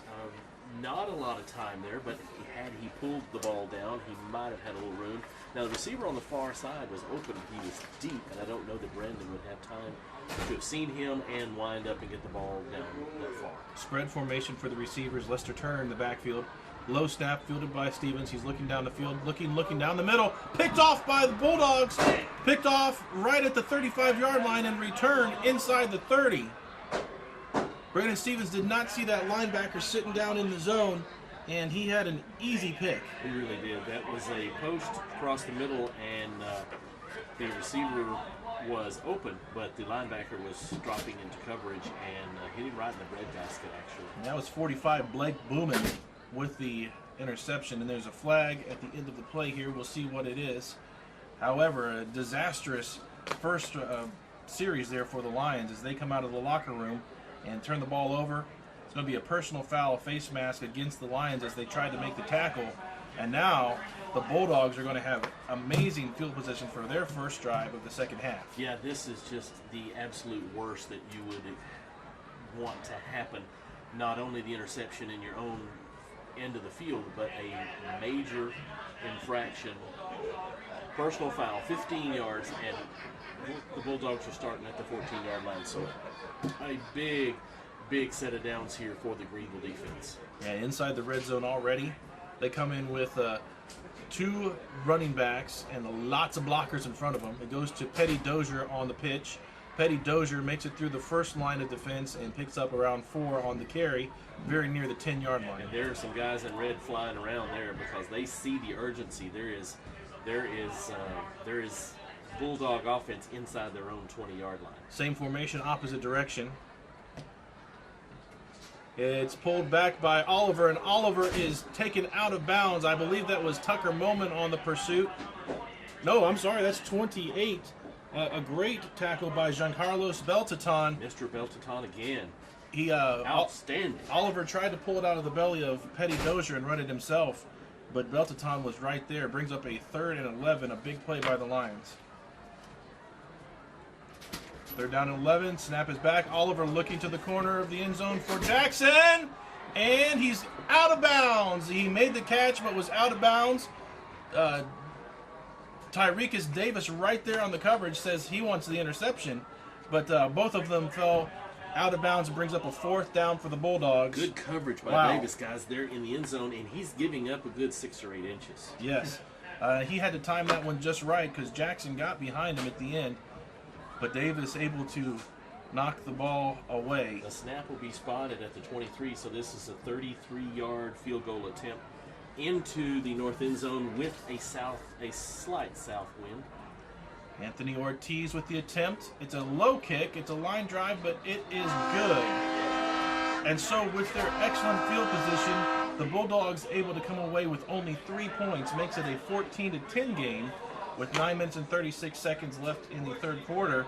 For a turnover like that for the Lions, that's about as good as you can hope for. That's a small moral victory there. You did give up 3 points, but where they started from, again, the Greenville defense stiffens, only gives up the field goal. Yes. A big play by Beltaton with the negative yardage play, tackles Oliver, makes them go for the field goal instead of 6 points or 7. All right, Greenville Lions coming out on the field to receive this kick. Hoping to have a little bit more success than the last drive. Going back deep, we have Miles Denson and Caleb Johnson to receive the kick. I've got to think that the Bulldogs are going to do much like the Lions and keep it away from those 2 speedy, dangerous returners. Ortiz has the ball on the stand, ready to kick it away. Lions have 3 short men lined up at the 30 as well. No signs of an onside trick play right now, but you just never know, especially in a big game like this. Ortiz looking down the line. Now he does do a pooch kick up to the 30. Fielded there, I believe that's Jaquez Davis. Jaquez Davis finds a blocker up the middle, is tackled right near the 50-yard line. A nice return, sets up the Lions' drive. And I've always been one on the kickoffs, just get upfield. He didn't dance or anything. Man, that's right. That's a 15, 18-yard return there. Good job, and I guarantee the coaches are telling him, man, that's the way to get upfield for the positive yardage, and don't try to get to the sidelines. Well, you remember last week what happened when one of the Terrell Tigers got a full head of steam on that return. He took it all the way to the house. Greenville Lions now come out with 4 wide receivers in the game. The 2 slot men are very close. One of them is actually going to line up as an H-back now. Lester Turner in at running back. Turner takes the fake, and then Brandon Stephen keeps it up the middle again for a gain of, they're going to give him 7 yards on that run. An impressive run because he put his shoulder down and got a couple of extra yards there. Hello, Bulldog, on the defense there. Great job by Brandon. He's not the biggest guy, but man, he ran over somebody there. He's making the difference so far in this game, and I'll tell you, he's going to be sore tomorrow. And the defense of the Bulldogs seems to be really have a lot of energy. They're dancing around. They're really crowding the line of scrimmage. Good job by the Lions here of taking it all in stride and moving those chains. Lions in their formation that was working very well in the first half. Brandon Stevens keeps the ball. He's looking to bounce it outside. Gets the sideline and out of bounds for the first down all the way to the Bulldogs' 36-yard line. Yeah, nice run. Nothing going in there in the middle. Standoff between the offensive and defensive linemen. And nice job of getting outside, getting the effort to get up the speed and get around the edge and move those sticks. Stevens showing his own burst of speed there, able to bounce it to the outside and find the sideline. Very nice run. 1st and 10. Lions now in Royse City territory. Same formation. Handoff to Turner. Turner breaks away from the first man, spins away from the next tackler, is able to get about 5 on the play. They were sending the blitz. It looked That like was they a were in a blitz. little bit Yes. early, Yes. but no flag on the play. Yeah, the blitz was coming from the Bulldog defense there. They're going to say, hey, you know what? You guys have been doing this all night. You're not going to do that anymore. So what you do there, I don't know if Brandon has the options, but you can check off to another play. If not, then the coaches will see that, and at some point we'll see him pull that back and dump a pass to a tight end or an H-back right over the middle where the blitz came from. His knee must have gone down because they only gave him 3 now. Stevens with the option to pitch, fakes it to Turner and gets a few yards himself up past the 30-yard line. Right at the 30, he's going to be tackled, brings up a 3rd down and around 4 to go. And Dan, we've got a Bulldog down at the 29-yard line. That looks like, I think that's big number 90, Dalen Dunbar, that's down on the ground. He's one of the defensive linemen there. Had a good game tonight, made several tackles. Yeah, it's an injury timeout. He's on his knee, and we'll see. It looks like he may be making his way up. He is. And Jerry, just another nice run by Brandon Stevens. He had the option to pitch it to Lester Turner. The defender chose to go with Lester on the fake pitch, and Brandon Stevens able to turn it up the field. Picked up about, 4 yards on that run. Brings up a 3rd and manageable for the Lions as big number 90 is up and walking off the field. A little bit of a limp, but he's going to make it to the sideline under his own power. And that's a good point, Dan. It's a 3rd and manageable. Stevens took what they gave him, even though the Bulldogs did string it out almost to the sidelines. Once he got outside the numbers, he was able to gain some positive yardage. So managing the game is what he has to do here in the second half. 3rd and 4 for the Lions. Ball on the Royse City 30. Big play coming up here early in the second half for the Lions. They need to keep this drive alive. Snap is back. Brandon Stevens looking to carry it, trips, and is able to regain his feet. Now is wrapped up and brought down at the original line of scrimmage by the Bulldogs. So that play did not work. It was kind of broken from the beginning, and Brandon Stevens just looking for anywhere to go. Now we have a Greenville Lion down on the field. On the 30-yard line, I can't see that number there, but yeah, there was nothing doing there as just before the snaps, some of the Bulldogs started easing up to the line of scrimmage, and there was really no place to go there. We'll see what the coaches decide to do with this extra time to prepare for this play with an injury timeout. I believe that's big number 69, Wade Moses, down. And Wade's had a very good game tonight over on that left-hand side of that offensive line. He's up and making his way off the field now. A little bit of a limp, but he's going to make it by himself as well. Now, 4th and 10. This is a big decision right here, as it looks like they're going to bring in the special teams unit. I thought they may try to take advantage of the aggression by the Bulldogs defense and call just the right play to beat that, but they are going to bring in Zach Allen for the punt. And we'll see if he looks for the corner here on one side or the other to try to pin the Bulldogs kind of deep in their territory. A little bit of a high snap is fielded by Allen, and he gets the ball away. It's going to bounce. Nice punt. Oh, very nice. It's going to bounce near the 10-yard line and out of bounds at the 4. Oh, great job. Well done. There were basically no rush whatsoever by Royse City. So Allen took his time, and a very good job there of getting that ball near the sidelines, letting it go out of bounds, and we'll see what the defense can come up with here as the Bulldogs are pinned way down deep in their territory with 7:20 left in the third quarter. They're going to respot the ball at the 6-yard line. Still not too bad. Absolutely. All right, Greenville Lions come in with their defense. One man, Tyrekus Davis, playing some center field safety for them. And it's a handoff to Petrov. Petrov gets past the first line of defense and brought down by Tucker Moman, who steps over him in a rueful manner as Petrov picks up around 6 yards on the play. Petrov is a stout runner, and he had a nice run there. Brings up a 2nd and 4. This one to Petty Dozier. Petty Dozier breaks through for the first down, and more past the 20, near the 25. They're going to mark it at the 23. First down for the Bulldogs, and they are moving. They are going up-tempo now. 2 backs in the game with an H-back blocker as well. It's Petrov with the handoff. Petrov coming up to the line and tackled after a gain of 3 to 4. Yeah, I think unless they can get the ball to Jackson, there's going to be 3 yards of turf and a cloud of dust, as they used to say back in the old days when you had the natural playing surface. Sure. Tyson Oliver gets the snap. It's to Petty Dozier. Flags on the play, and they're going to stop this one. Looks like some motion before the snap. We just have to see which team is that going to be on. Coach Duke, of course, says it's against the Bulldogs. And he's right. So the Bulldogs are going to march this one back and have a second down and around 10 to go. They'll be back near the original line of scrimmage.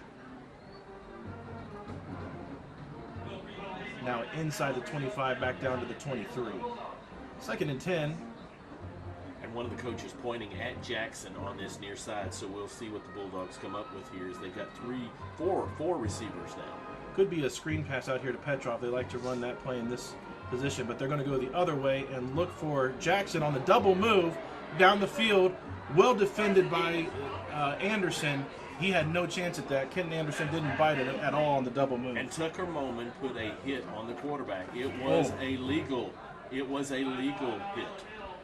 And a injury timeout as Moman has laid Oliver on the ground. And again, it was completely legal as he was stretched out throwing the ball deep. But you're right, that was good coverage by, I believe, Kenton Anderson. It was Kenton on the far side. He never let the ball get behind him. He was actually deeper than the receiver was. And that, Jerry, that's a tough play because Oliver kind of pumped that ball, and Jackson made the double move, stopping short and then taking off again. Kenton Anderson was with him stride for stride. Absolutely. And really in a better position to catch that ball in the end after all. Well, the backup quarterback for Royse City is number 12, Vera Cruz. He's a sophomore, 6 feet, 170 pounds. Oliver showed his arm strength that time, and the ball was in the air almost 40 yards, but just couldn't connect with the receiver. And Dan, I believe that is actually number 12, Vera Cruz, warming up near where number 5, Tyson Oliver, is now up and on his feet, under his own power, and going off the field, so we're glad to see that. It looks like he'll be off the field for at least one play, but probably not much more than that, as Vera Cruz comes on the field now with his team. It's going to be a 3rd and 10, a big opportunity for the Lions as the backup quarterback comes in on a big 3rd down play. Petty Dozier and a running back. Petrov is coming in at a slot. And you would expect, especially with a new quarterback, possibly a screen pass or a short pass here and allowing the receiver to run. Vera Cruz rolls out to his right, looking down the field. He has a man open, and it's complete for the first down. That was a catch by number 6, Joseph Morales, and Vera Cruz puts the ball right on the money. Keeps the drive alive for the Bulldogs. And they go right back to the line of scrimmage. And Vera Cruz hands off to Petty Dozier. Petty Dozier wrapped up right near the line and falls forward for a couple. And I thought we were going to have a holding call there on Jeremiah Brago, but I guess it was close enough to where the referee didn't make the call there, but nice job by the defense of pursuing on the far side and stretching that play out. Bulldogs ready to roll again. Petty Dozier stays in at running back. Vera Cruz still into the quarterback.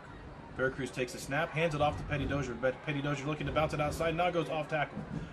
Keeps his legs churning and is now pushed backwards. Whistles are blown, and he's going to gain 4 yards with the forward progression. It's a big play here. 3rd and 3.5, we'll say. New quarterback inside. I've got to, in the ball game, I've got to think with an H-back, they are going to keep the ball on the ground. And now you can hear the crowd start to get into it. A low snap just gets the handoff away to Petty Dozier, and Petty Dozier is stopped short of the line to gain. And that is, I believe that was 25, Jacoby Allen in helping make the tackle. Several Lions in on that tackle, and you've got to think Royse City's going to go for this as huge 4th and 1. Number 67, Chris Reyna checks out. Daniel Jimenez coming into the game. And we've got wholesale changes. It looks like Royse City is actually going to make the Lions think they're going to punt the ball. At this point, I wouldn't be surprised if fake. They do have Caleb Johnson back deep to receive. I believe that's Peyton Petrov, number 3 in at punter. Don't be surprised if fake here. Again, 4th and 1 at their own 44-yard line. There's It the fake. is a fake to the up man, and he's got the first down. It was a snap directly to John Klump, and Klump, with enough yards, gets the first down and keeps the drive going for the Bulldogs. Absolutely. I don't think there was ever a thought in the mind of Royse City of punting the ball there. I'm a little surprised that the Lions had the man back deep. 3 minutes and 45 seconds left in the third quarter. Bulldogs trailing 14-10, but now are getting ever nearer to midfield. They are spotted down at their own 47 right now. Oliver back in the game, hands off to Petrov. Petrov breaks through, up the middle, first down and more across midfield, past the 40, finally drugged down by Abrego at around the 37-yard line. Into Greenville territory again, and the Lions defense is starting to bend a little bit here. Oliver calls for the snap, handoff Petrov. Petrov bounces through the middle again and pushes hard up to the 30-yard line, a gain of 7. And the guy he runs big. He is a load to bring down. So the Greenville defense back on its heels here. We'll have to see what the coaches might dial up.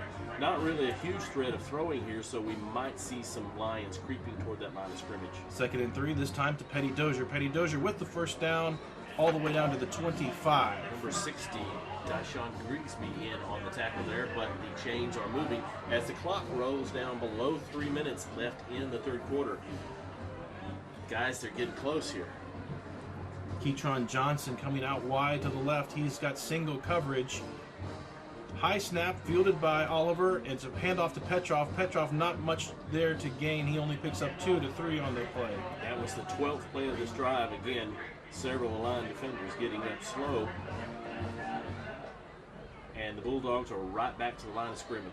2nd and 7. The Lions not quite set yet. Petty Dozier the handoff. Chased down and tackled. Jasper Jensen.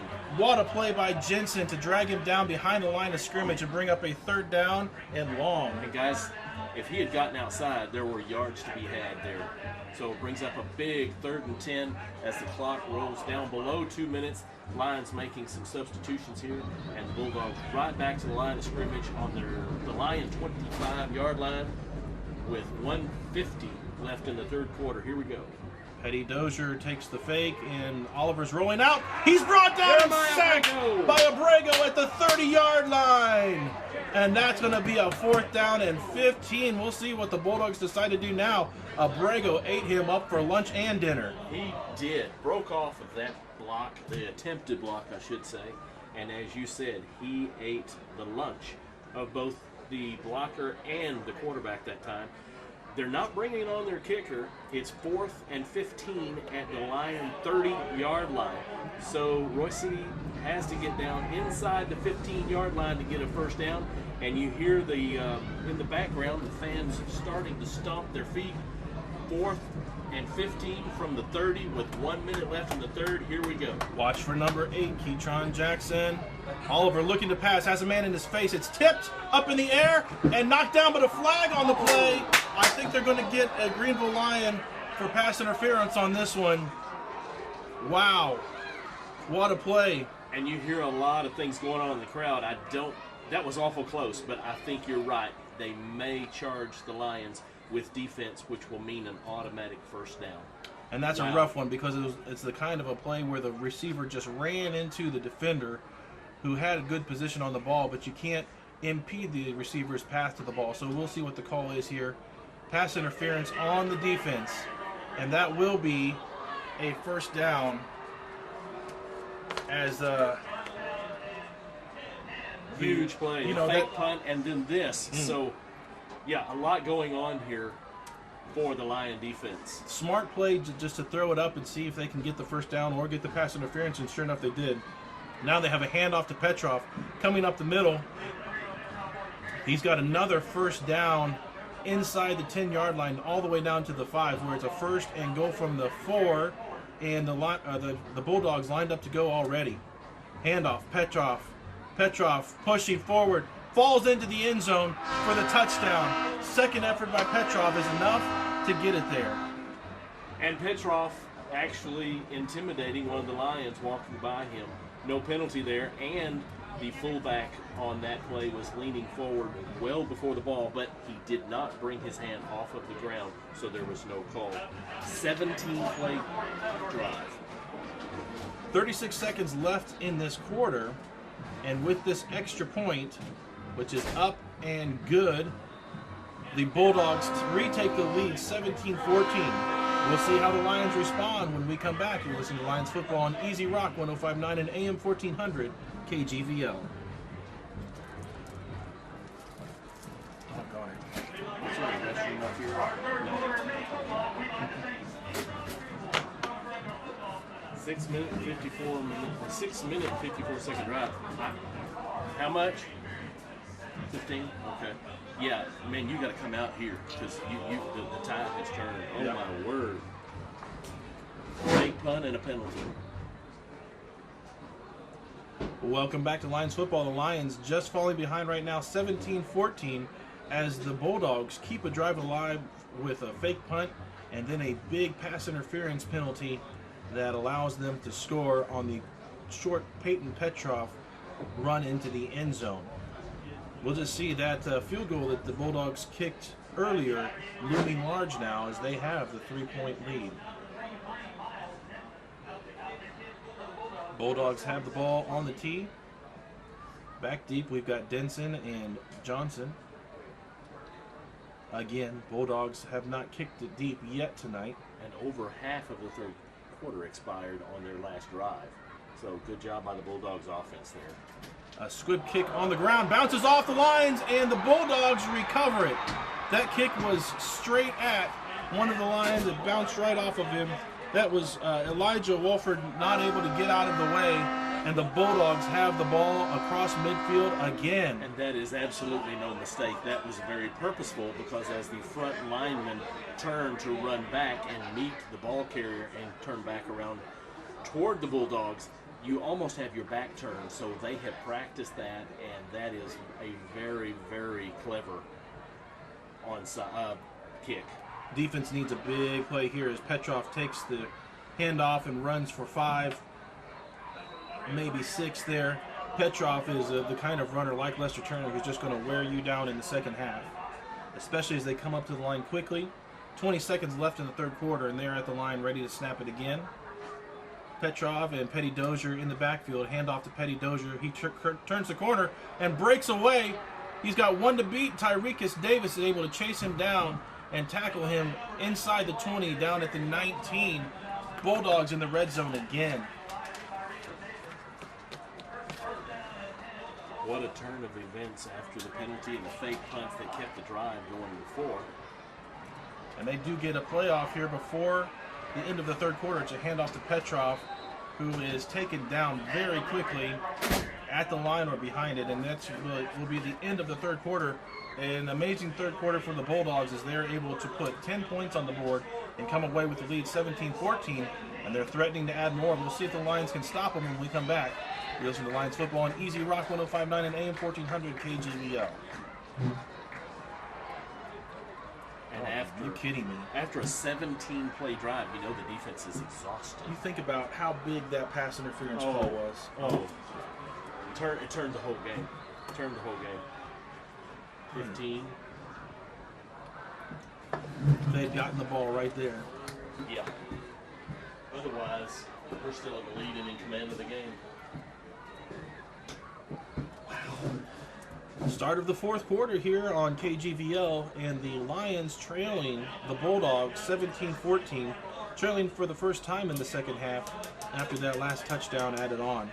And Jerry, we were just opining how big that pass interference call was against the Lions. Instead of having the ball back deep in their own territory, the Bulldogs able to score a touchdown, and then on the ensuing kickoff, bounce it off of an up man and pounce on the ball themselves. And the Bulldogs now again inside the red zone.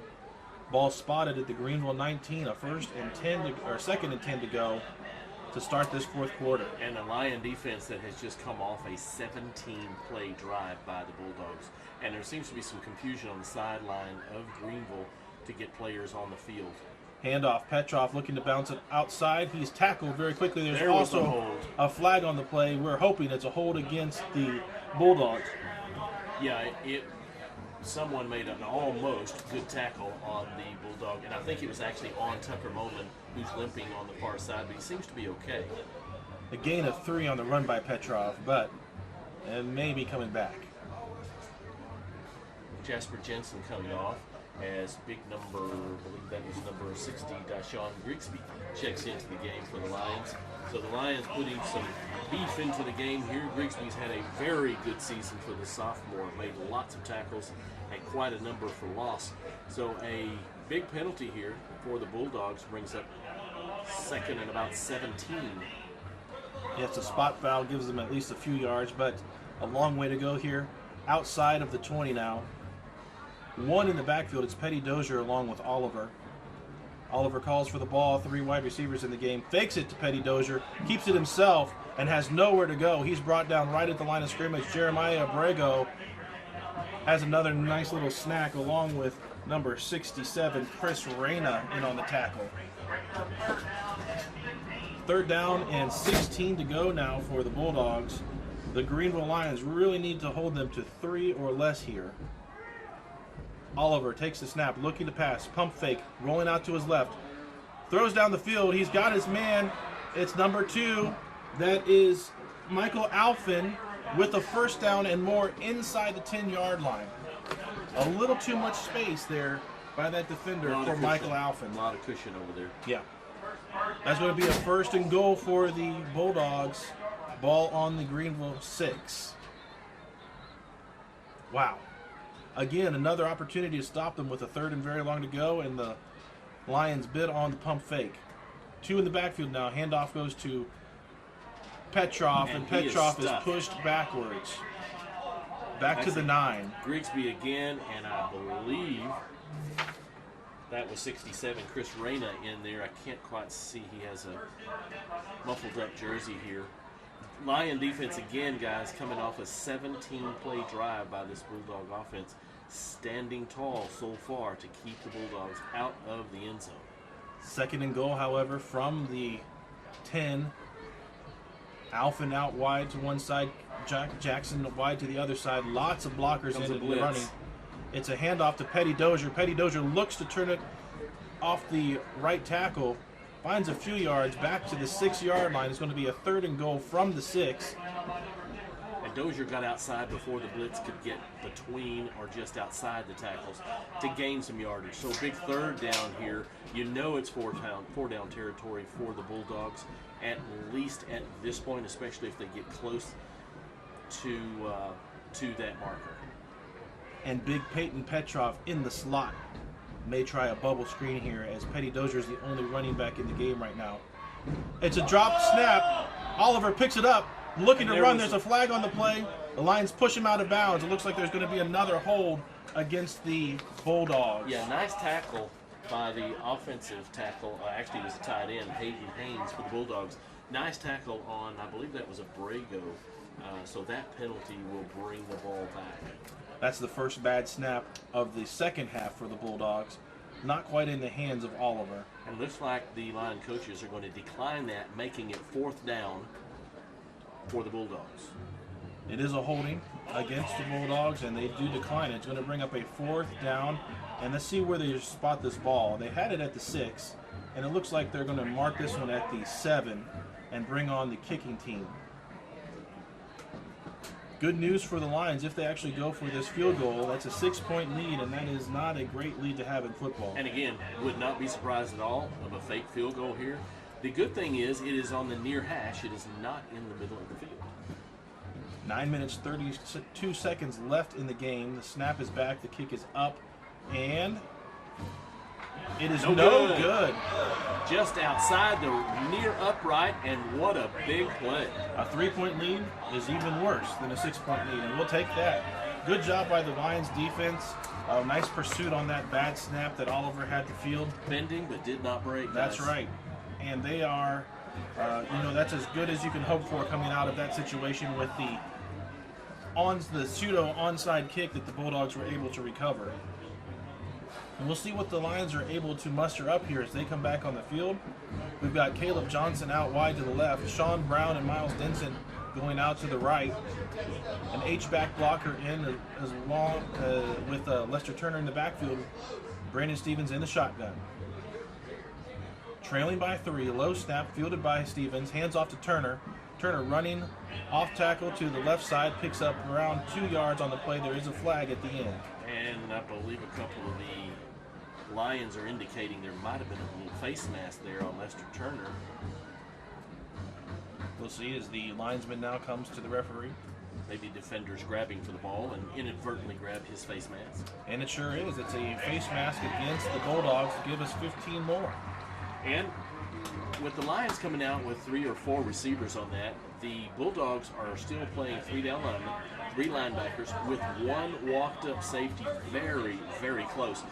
So I'd like to see if the coaches have confidence here in Stevens to maybe put the ball in the air once or at least roll him out and get some of those Bulldogs backed off the line of scrimmage.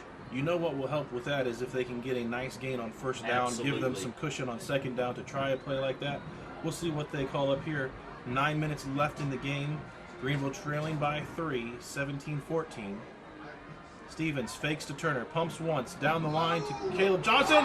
He makes a diving catch, but they're going to say he's out of bounds, could not tap a toe inbounds. That would have been beautiful had it been complete. And it was still a fantastic catch, even though the feet didn't come down in bounds. A little behind him, and an outstanding job of adjusting to that ball, stopping the route and reaching to the outside. He's actually out of bounds when he caught the ball. Really good catch. I don't care if it was out of bounds or not there. Well, that call might show that they do have some trust in the Absolutely. arm of Brandon Stevens. Now a 2nd and 10. Handoff to Turner, looking to bounce it outside. Gets past the first line of defense, past the 40. Down to, are they going to mark it right at the Greenville 40? Big play here, Dan. A huge play, 3rd and around 6 to go. Lions only down by 3 points. The clock running, 8 minutes and 40 seconds left in this 4th quarter. Ball at their own 40-yard line. Got to get to the 46, gentlemen, for that first down. 3 down linemen for the Bulldogs. Stevens rolling out to his right, gets pressure now, has a man, and it's knocked away. He was looking for Caleb Johnson. The defensive man recovered. Not quite enough mustard on that pass, and brings up a 4th down and 6. Lions, with this much time left on the clock, 8:21, I think are going to elect to punt it away.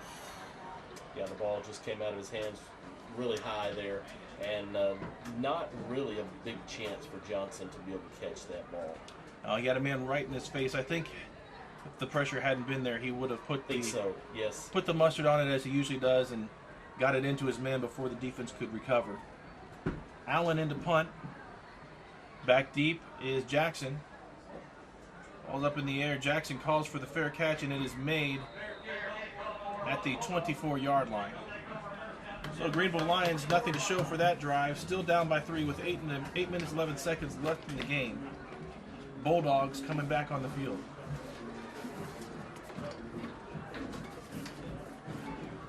This Lions defense has been on the field much of the second half. It's been a tough half for them as the offense has been unable to hold on to the ball for very long. A lot of minutes now racking up on this defense. Yeah, just 1 minute and 18 seconds Greenville had the ball that time, and as quickly as the Bulldog offense goes, yeah, the defense has been out there a very long time. And now they have 4 wide receivers in the game, and they're looking to pass a little bit. This one complete to Alfin out to the 30-yard line. Oliver finds Alfin right at the sideline. Gain of 7 on the play. Clock stops as he's out of bounds. Both teams 3 timeouts as the Lions trail by 3, 17-14. Oliver takes the snap, hands off to Petty Dozier. Flag on the play before the snap. False start, I believe, is the signal against the Bulldogs. Yes, and they'll move back. So 2nd down and 3 will turn into a 2nd down and 7. And at this point, the Lions will take anything that will help them in any kind of advantage yardage-wise, because the defense, with the offense struggling, the defense is going to have to come up with a huge, huge play here. Anything to slow them down a little bit, move them backwards. Oliver looking to pass. There's the screen. Screen is set up.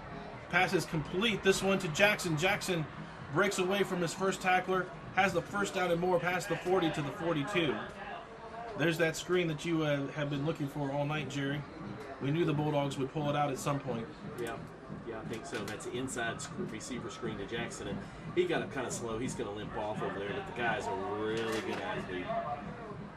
Big play there by the Bulldog offense, and they're gonna take their time a little longer now that the clock is running in their favor. Yep. First down at the Bulldogs 42. Handoff Petty Dozier. Petty Dozier breaks through, needs a block, slips and falls, but not before he gets the first down past midfield, all the way down to the Greenville 45. Yeah, that line defense is just really, really tired. Petty Dozier had not much in front of him. He had a blocker even and just slipped. Otherwise, that one may have been big trouble for the Lions. 2 running backs in the game. Handoff to Petrov. Petrov running off tackle on the left side. Tackled after a gain of 4.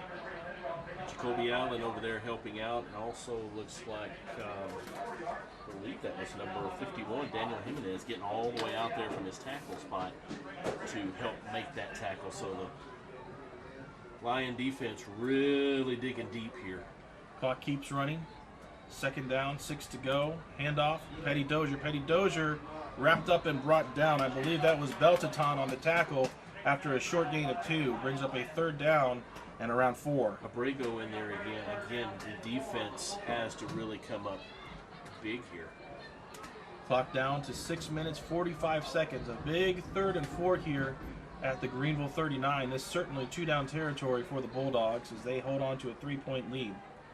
Oliver takes the snap, rolling to his left, looking to carry it himself. Now is strung out of bounds and running backwards, back the other way back to the 40 on the other side of the field, and now he just throws it away, and it's out of bounds, but it is not past the line of scrimmage. The ball is not past the line of scrimmage. That should be a foul. An intentional grounding penalty. Absolutely. It was at the 50, and the line of scrimmage was at the 45, so you've got to expect I think we're all thinking the same thing. They're talking it over right now. That should be a flag, and there it is, yes.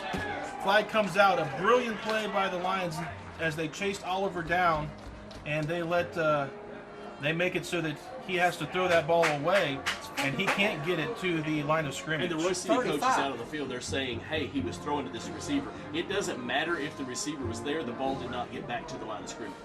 Yeah, and they're saying it was over, and Coach Duke is saying it was over his head, uncatchable. It couldn't have been to him. He really was not aiming for the receiver. He was just trying to get rid of that ball any way he could. And the coach is out almost to the middle of the field with a G. And he picks up the flag.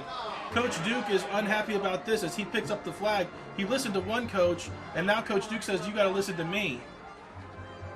And there's a...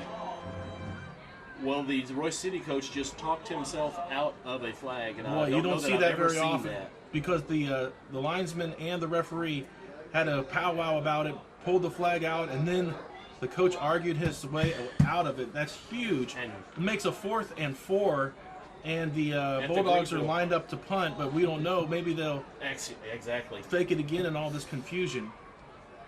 The punt is away. The snap goes back. It's a low punt. Going to bounce inside the 20 and out of bounds around the 10. Very effective, too. So a huge play yet again based on a penalty against the Greenville Lions, that goes against the Greenville Lions. Otherwise, you've got a loss of down and you've got all kinds of things happening. Lots of confusion there. We'll see if we can sort it out when we come back. You'll listen to Lions football on Easy Rock 105.9 KGVL. That was stupid. Just one, please. Stupid. wow. Man, I can't believe he got knocked out of that. I cannot believe that. That was stupid. It wasn't about the receiver. It was about the line of scrimmage. And it should have been at the 35. Yes, yes. Not the 40. Either way, it don't matter. It's a spot foul.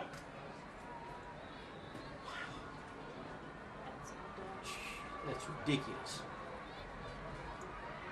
Welcome back. Lions taking over at their 10. First snap is to Brandon Stevens. He's going to run himself.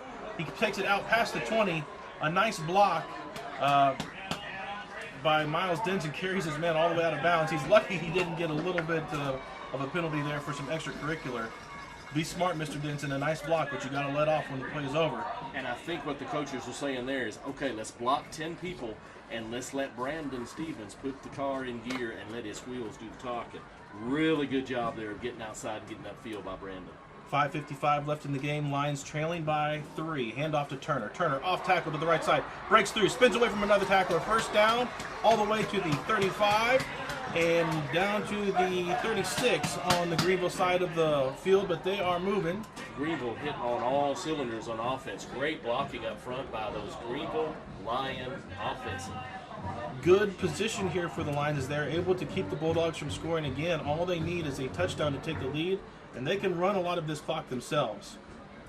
Both teams with 3 timeouts. The Lions just need to keep this ball moving. Stevens calls for the ball. Handoff. Turner up the middle. Spins away from the first tackler. Backs his way forward for a few more yards. Looks like he'll get another 6-yard carry there. Yeah, the Greenville Lions moving the ball. Clock rolling down towards 5 minutes. The Lions don't have to be in any huge hurry. The ball at their own 42-yard line, 2nd and 6. Still got a lot of real estate here and several minutes to do whatever they need to get into that end zone. And for all the misfortune that the Lions have had in the second half, only trailing by 3, have a good chance right here. Lester Turner with the handoff, breaks free from the first tackler, pulls a man along with him, a first down to the Greenville 48-yard line. They're getting next to midfield. Greenville crowd getting into this game here. They're coming back. They're starting to believe. Clock rolling down near 4:40 as the Lions break the huddle, come to a line of scrimmage at their own 48-yard line, 1st and 10. Johnson and Denson on the wide side of the field. Sean Brown to the short side of the field. Brandon Stevens looking to run it himself. Finds a hole. Spins away from the first tackler. Has a first down if they give him his forward progress. Now the play is blown dead, and they're going to mark him right at the first down marker. Looks like they're going to move the sticks again. This time in Bulldog territory. Absolutely in Bulldog territory. Get those wheels moving there. Mr. Stevens showing here how he can run, how he can manage the game. And he'll take what they give him, ball control, and holding on to the ball. The Bulldogs seem to be really trying to strip the ball there, so good job by Stevens as he was tackled in quite a crowd. H-back in to block. Denson comes in motion. It's a low snap, and they just get the ball to Denson on the sweep. Denson turns on the Jets, gets another 7-8 yards there on that carry. And Denson's not a big guy, fighting for those yards, and the Greenville Lions are down to the Bulldog 34-yard line. Clock rolling, 3:50 left in the ball game, and there is a timeout by... Haven't seen the signal yet. Looks like it's going to be a timeout, Royse City. That's good news for the Lions. We're going to take a timeout as well. We'll be right back. This game is getting exciting, folks. There's some Lions football on Easy Rock 105.9 and AM 1400 KGVL. Run that clock, baby. Run that He clock. almost broke it. He did. He almost broke it. He did. They won't anybody on this field catching.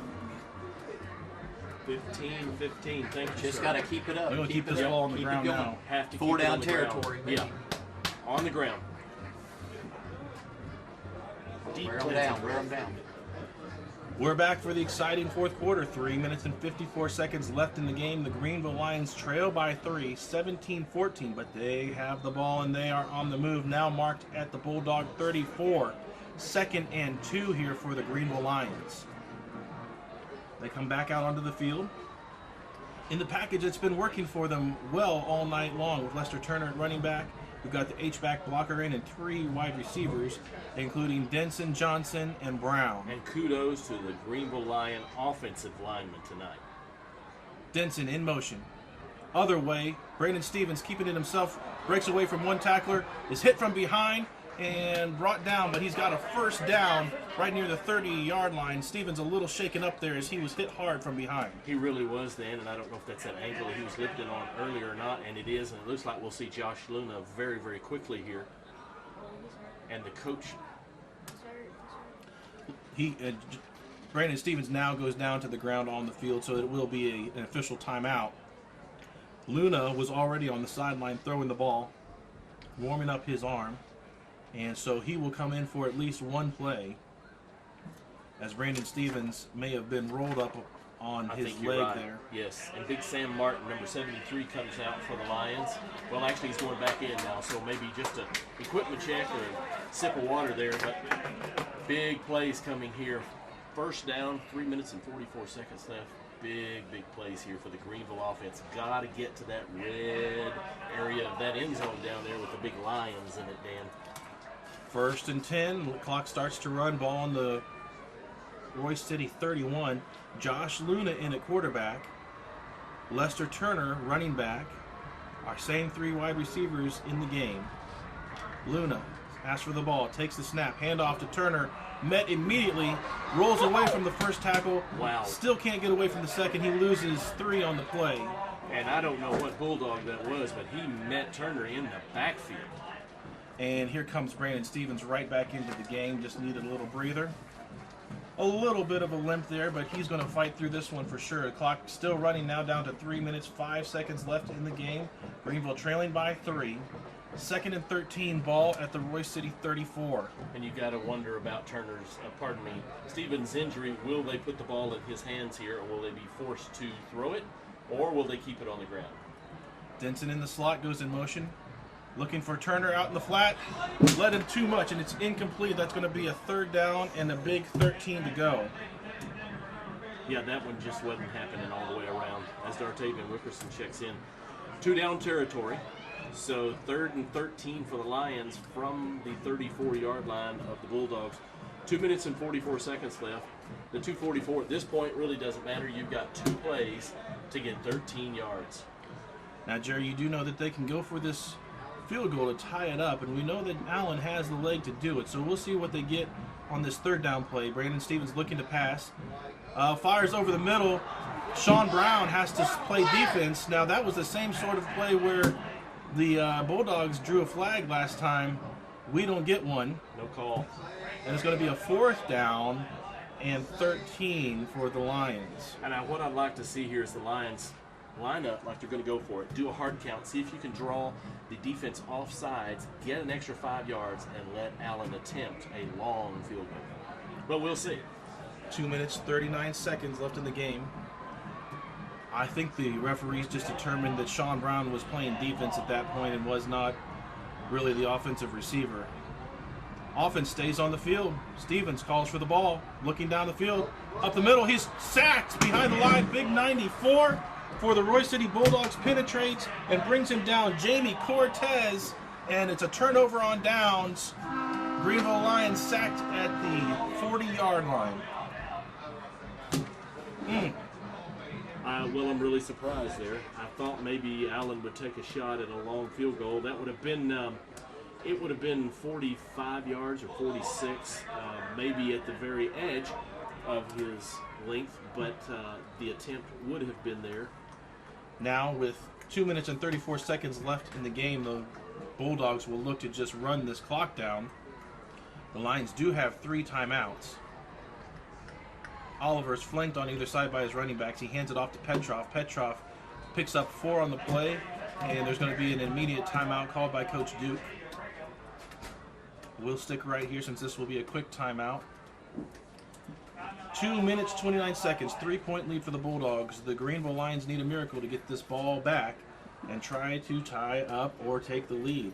Yes, at this point, don't know if I haven't paid attention to the Royse City center, if it's the same particular player or not, but we need one of those. We need one of those snaps, those errant snaps, and a recovery by the Lions. Sure would help right now. We could also use some good penetration by the defensive line on this play in particular to make it a 3rd down and long. Let's see what we've got as both teams come back onto the field now. Surface and Abrego, the defensive ends, need to come up with a big play here. 2nd and 5. Ball at the Royse City 44. Petrov and Petty Dozier at running back. Hand off to Petrov. Left side, looking for room. Brought down short of the 1st down marker by about a yard. He's going to bring up a 3rd down and 1. I think Coach Duke's going to use his last, I believe that's the last timeout. That'll be his second timeout. So we'll take a quick timeout as well and come back and see if the Lions can stop them here on 3rd down. Listen to Lions football on Easy Rock 105.9 and AM 1400 KGVL. And they had that. I think even with Stevens' injury, I would have put the ball in his hands and rolled him out and let him run or They're throw, only whatever he hoping wants to for do. that snap. Maybe twice in a row. We need one of those bad snaps. That's what we need. Comes back to that pass interference play down there. Welcome back to Lions football. This game coming towards an end. 2 minutes and 19 seconds left in the game. Greenville trailing by 3, and they're in trouble because the Bulldogs have the ball 3rd and 1 at their own 49. Lots of men in the box for Greenville. Really up close. Oliver now comes under center for the first time, pushes forward, and the Bulldogs have the first down and more. Past midfield, past the 45 down to the 43. And the Bulldogs should be able to run out the clock from here. Looks like the Lions may come up a little bit short tonight. They had the chance there in the end of the fourth quarter to come up with the tying field goal or the winning touchdown and just couldn't quite get it done. Of course, the big turning point here in the fourth quarter, a pass interference called against the Lions on a 4th down that would have turned the ball over to the Lions. Instead, the Bulldogs keep the drive alive, score a touchdown, and then on the ensuing kickoff, get the ball right back on an onside kick. Yeah, as bad as I hate to say, I mean, that it came down to a penalty. It kind of did. It kind of did because at that point the Lions were in control. If you don't have that questionable pass interference call, the Lions get the ball. And it was a bit questionable because none of us were thinking that there was going to be a penalty flag. No, it was not something that is very, very obvious. Obviously, we're not near as close as the referee is. And then again, we did not get the same reciprocation. Yes, on a pass to Sean Brown that looked like it was almost the same sort of scenario where the receiver was running down the field and ran into the defender. The defender can't impede his progress to the ball, even when he's coming back to the ball, like Sean Brown was. And I think you're right. The referee, the back judge determined that the receiver was playing defense. Right. Now, the only difference was Sean Brown was coming back to the ball. The Bulldogs receiver was running towards the ball. But at that point, the Greenville Lions player had the better play at the ball. So it's just a judgment call. The referees did their best on those two plays. There's no review, of course, in high school, so that's the way it's going to end up. The final timeout taken for the Greenville Lions leaves a minute 41 on the clock. A handoff to Petrov. He's tackled behind the line of scrimmage, brings up a 3rd and 10. Big Chris Reyna back there to make a fantastic play. The Lions may get the ball back here as there's 35 seconds left on the play clock and a minute 30 left on the game clock. So if they can stop them here, there's a chance they may get the ball back again. We'll see what happens. Clock still continuing to run now down to minute 15. Yeah, the Bulldogs probably won't snap the ball, and they may keep it on the ground just to let the clock run, and then right before the play clock runs down, either take a timeout or take a penalty. Right. Now they're lined up ready to take the snap. It's a handoff to Petty Dozier. Petty Dozier is taken down right at the line of scrimmage. There's a flag on the play. That'll stop the clock for right now. And if that's against the Bulldogs, it stops the clock. That's a big play. Indeed, as the running back, Petty Dozier, was going nowhere, he's brought down behind the line of scrimmage, brings up a 4th and 11 for the Bulldogs. Still waiting on the signal. Chop block. And now the referee is talking to Coach Duke about the call and asking him what he wants to do about the call. I believe I saw it in motion as a chop block. The problem is if you accept the penalty, they get to redo 3rd down. And now with only 50 seconds left on the clock, they might be able to run it out. Personal foul. They're still talking with Coach Duke now. Here it is. Personal foul. It's a chop block against the offense. It's declined. So a 4th down and 11 here. Ball is on the Greenville 45. Caleb Johnson is back deep to receive this. The clock is now going to run. They're going to get the ball back. There's 20 seconds left on the game clock, 44 on the, 20 seconds on the play clock, 40 on the game clock. So they'll have a few seconds here. But the Bulldogs will punt it away with the most time run off the clock that they possibly can. And I think they probably just take a penalty here and run every second off the clock, or take their timeout. There they go. They take a timeout with 25 seconds left on the clock. Miracles do happen, Jerry. They do.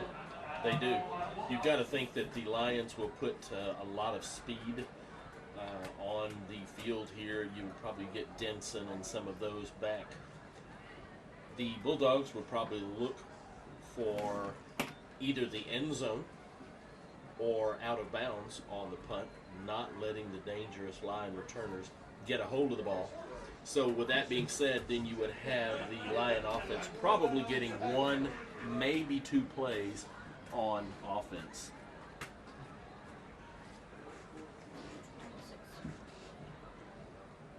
Well, tensions are high here. Most of the crowd still in the stands. A few of the fans have made their way towards the exit.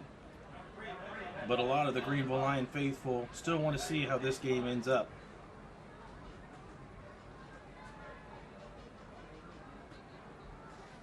Three-point lead for the Bulldogs. They've got to punt it away now with 20 seconds left in the game.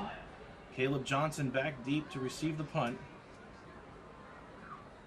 The snap is back and the punt is away. Johnson will let this one bounce out of bounds. It's going to be... And it wasn't the greatest punt. He'll start coming back toward the middle of the field here. He's down around the 15. It's near the 20.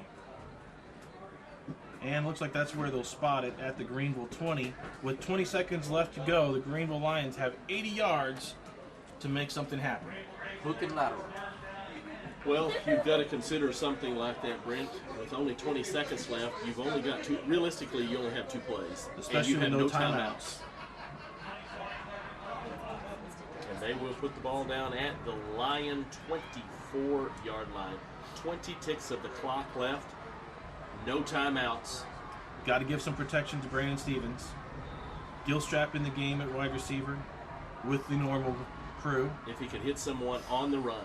Stevens looking out to the sideline is caught made and out of bounds quickly. Caleb Johnson past the 30, 16 seconds left on the clock. And a little bobble there, but he did pull it back into his body just before he stepped out of bounds. All they've got to do is get into field goal range to try to tie this game up. 16 seconds to do it. And you might see him do that again and do a pump fake and try to get a few more yardage, but with 16 left, you've got to get to the sidelines. Looking down the field, looking for Denson, and it's thrown wide of Denson, incomplete, 3rd down and 3. 13 seconds left, ball on the Greenville 31. Yeah, Denson was still running around there. He didn't even have his head turned around, so I don't know if that was just Brandon trying to get the ball out there just quickly, probably. And I don't know that Miles could have made it to the sideline before being tackled right there. It may be fortuitous that there was an incomplete pass. Yes, that had he caught it, by the time the ball is set, I think you're right, you don't get another snap. Now on 3rd and 3, here the Bulldogs fans starting to make some noise. Again, you can use the sidelines and get 2 plays out of this. 4 wide receivers. Stevens pumps once, going down sideline for Caleb Johnson. He was pushed out of bounds. And no flag on the play. He was clearly pushed out of bounds. And yet, there is no penalty. 7 seconds left on the clock. 4th down and 3 to go. Now, you see 3, 4, 5 Bulldogs playing way back in center field. Now a few of them come up closer to the line, but one man way back at the Bulldogs 35. That's Jackson 35 yards off of the line of scrimmage just to make sure nothing crazy happens here. 10 seconds left on the play clock. Brandon Stevens needs to get this play off. 7 seconds left in the game. It's down to 5. They just come up to the line. 4, 3, and he gets the snap away. Whistle. And whistle on the play. One of the players for the Lions wasn't set. Yeah. It's a motion penalty against the Lions. So the 4th and 3 turns into 4th and 8. They should put the time back on the clock. Yeah, Coach Duke is still livid about the no call when his receiver was pushed out of bounds. Yeah. There have been a couple missed calls on this in this game that did not favor the Lions. 7 seconds left. Should be the last play of the game. Keytron Johnson playing deep center field at the Bulldogs 40. Lions need some trickeration here. Snap is back. Stevens looking to pass. Gets some pressure. Rolls out to his right. Says, go downfield, go long. Throws it down the field. Complete to Denson in the middle of the field. He's wrapped up. A flag on the play. He's dropped down at the 45. And if that is a defensive penalty, the game will not end. And I think it may have been, Jerry. We'll see what the call is. Come on. Denson not able to flip that ball back in a lateral, but there is a flag. See what the call is as the referee comes moseying over to his spot. It's a hold against the Lions, and that will end the game as the penalty is declined. The Lions just can't catch a break with the referees tonight, and they're pretty upset about it. Coach Duke is letting he's telling his guys to line up at midfield and shake their hands as he makes his way to the referee to say a word or two. He's going to stare him down as they walk off the field. Yeah. I would too. You know, there were a lot of penalties called in that game and a lot of missed calls, I would say, that favored the Bulldogs. Yeah, just to really, there are a lot of Lions players here very, very emotional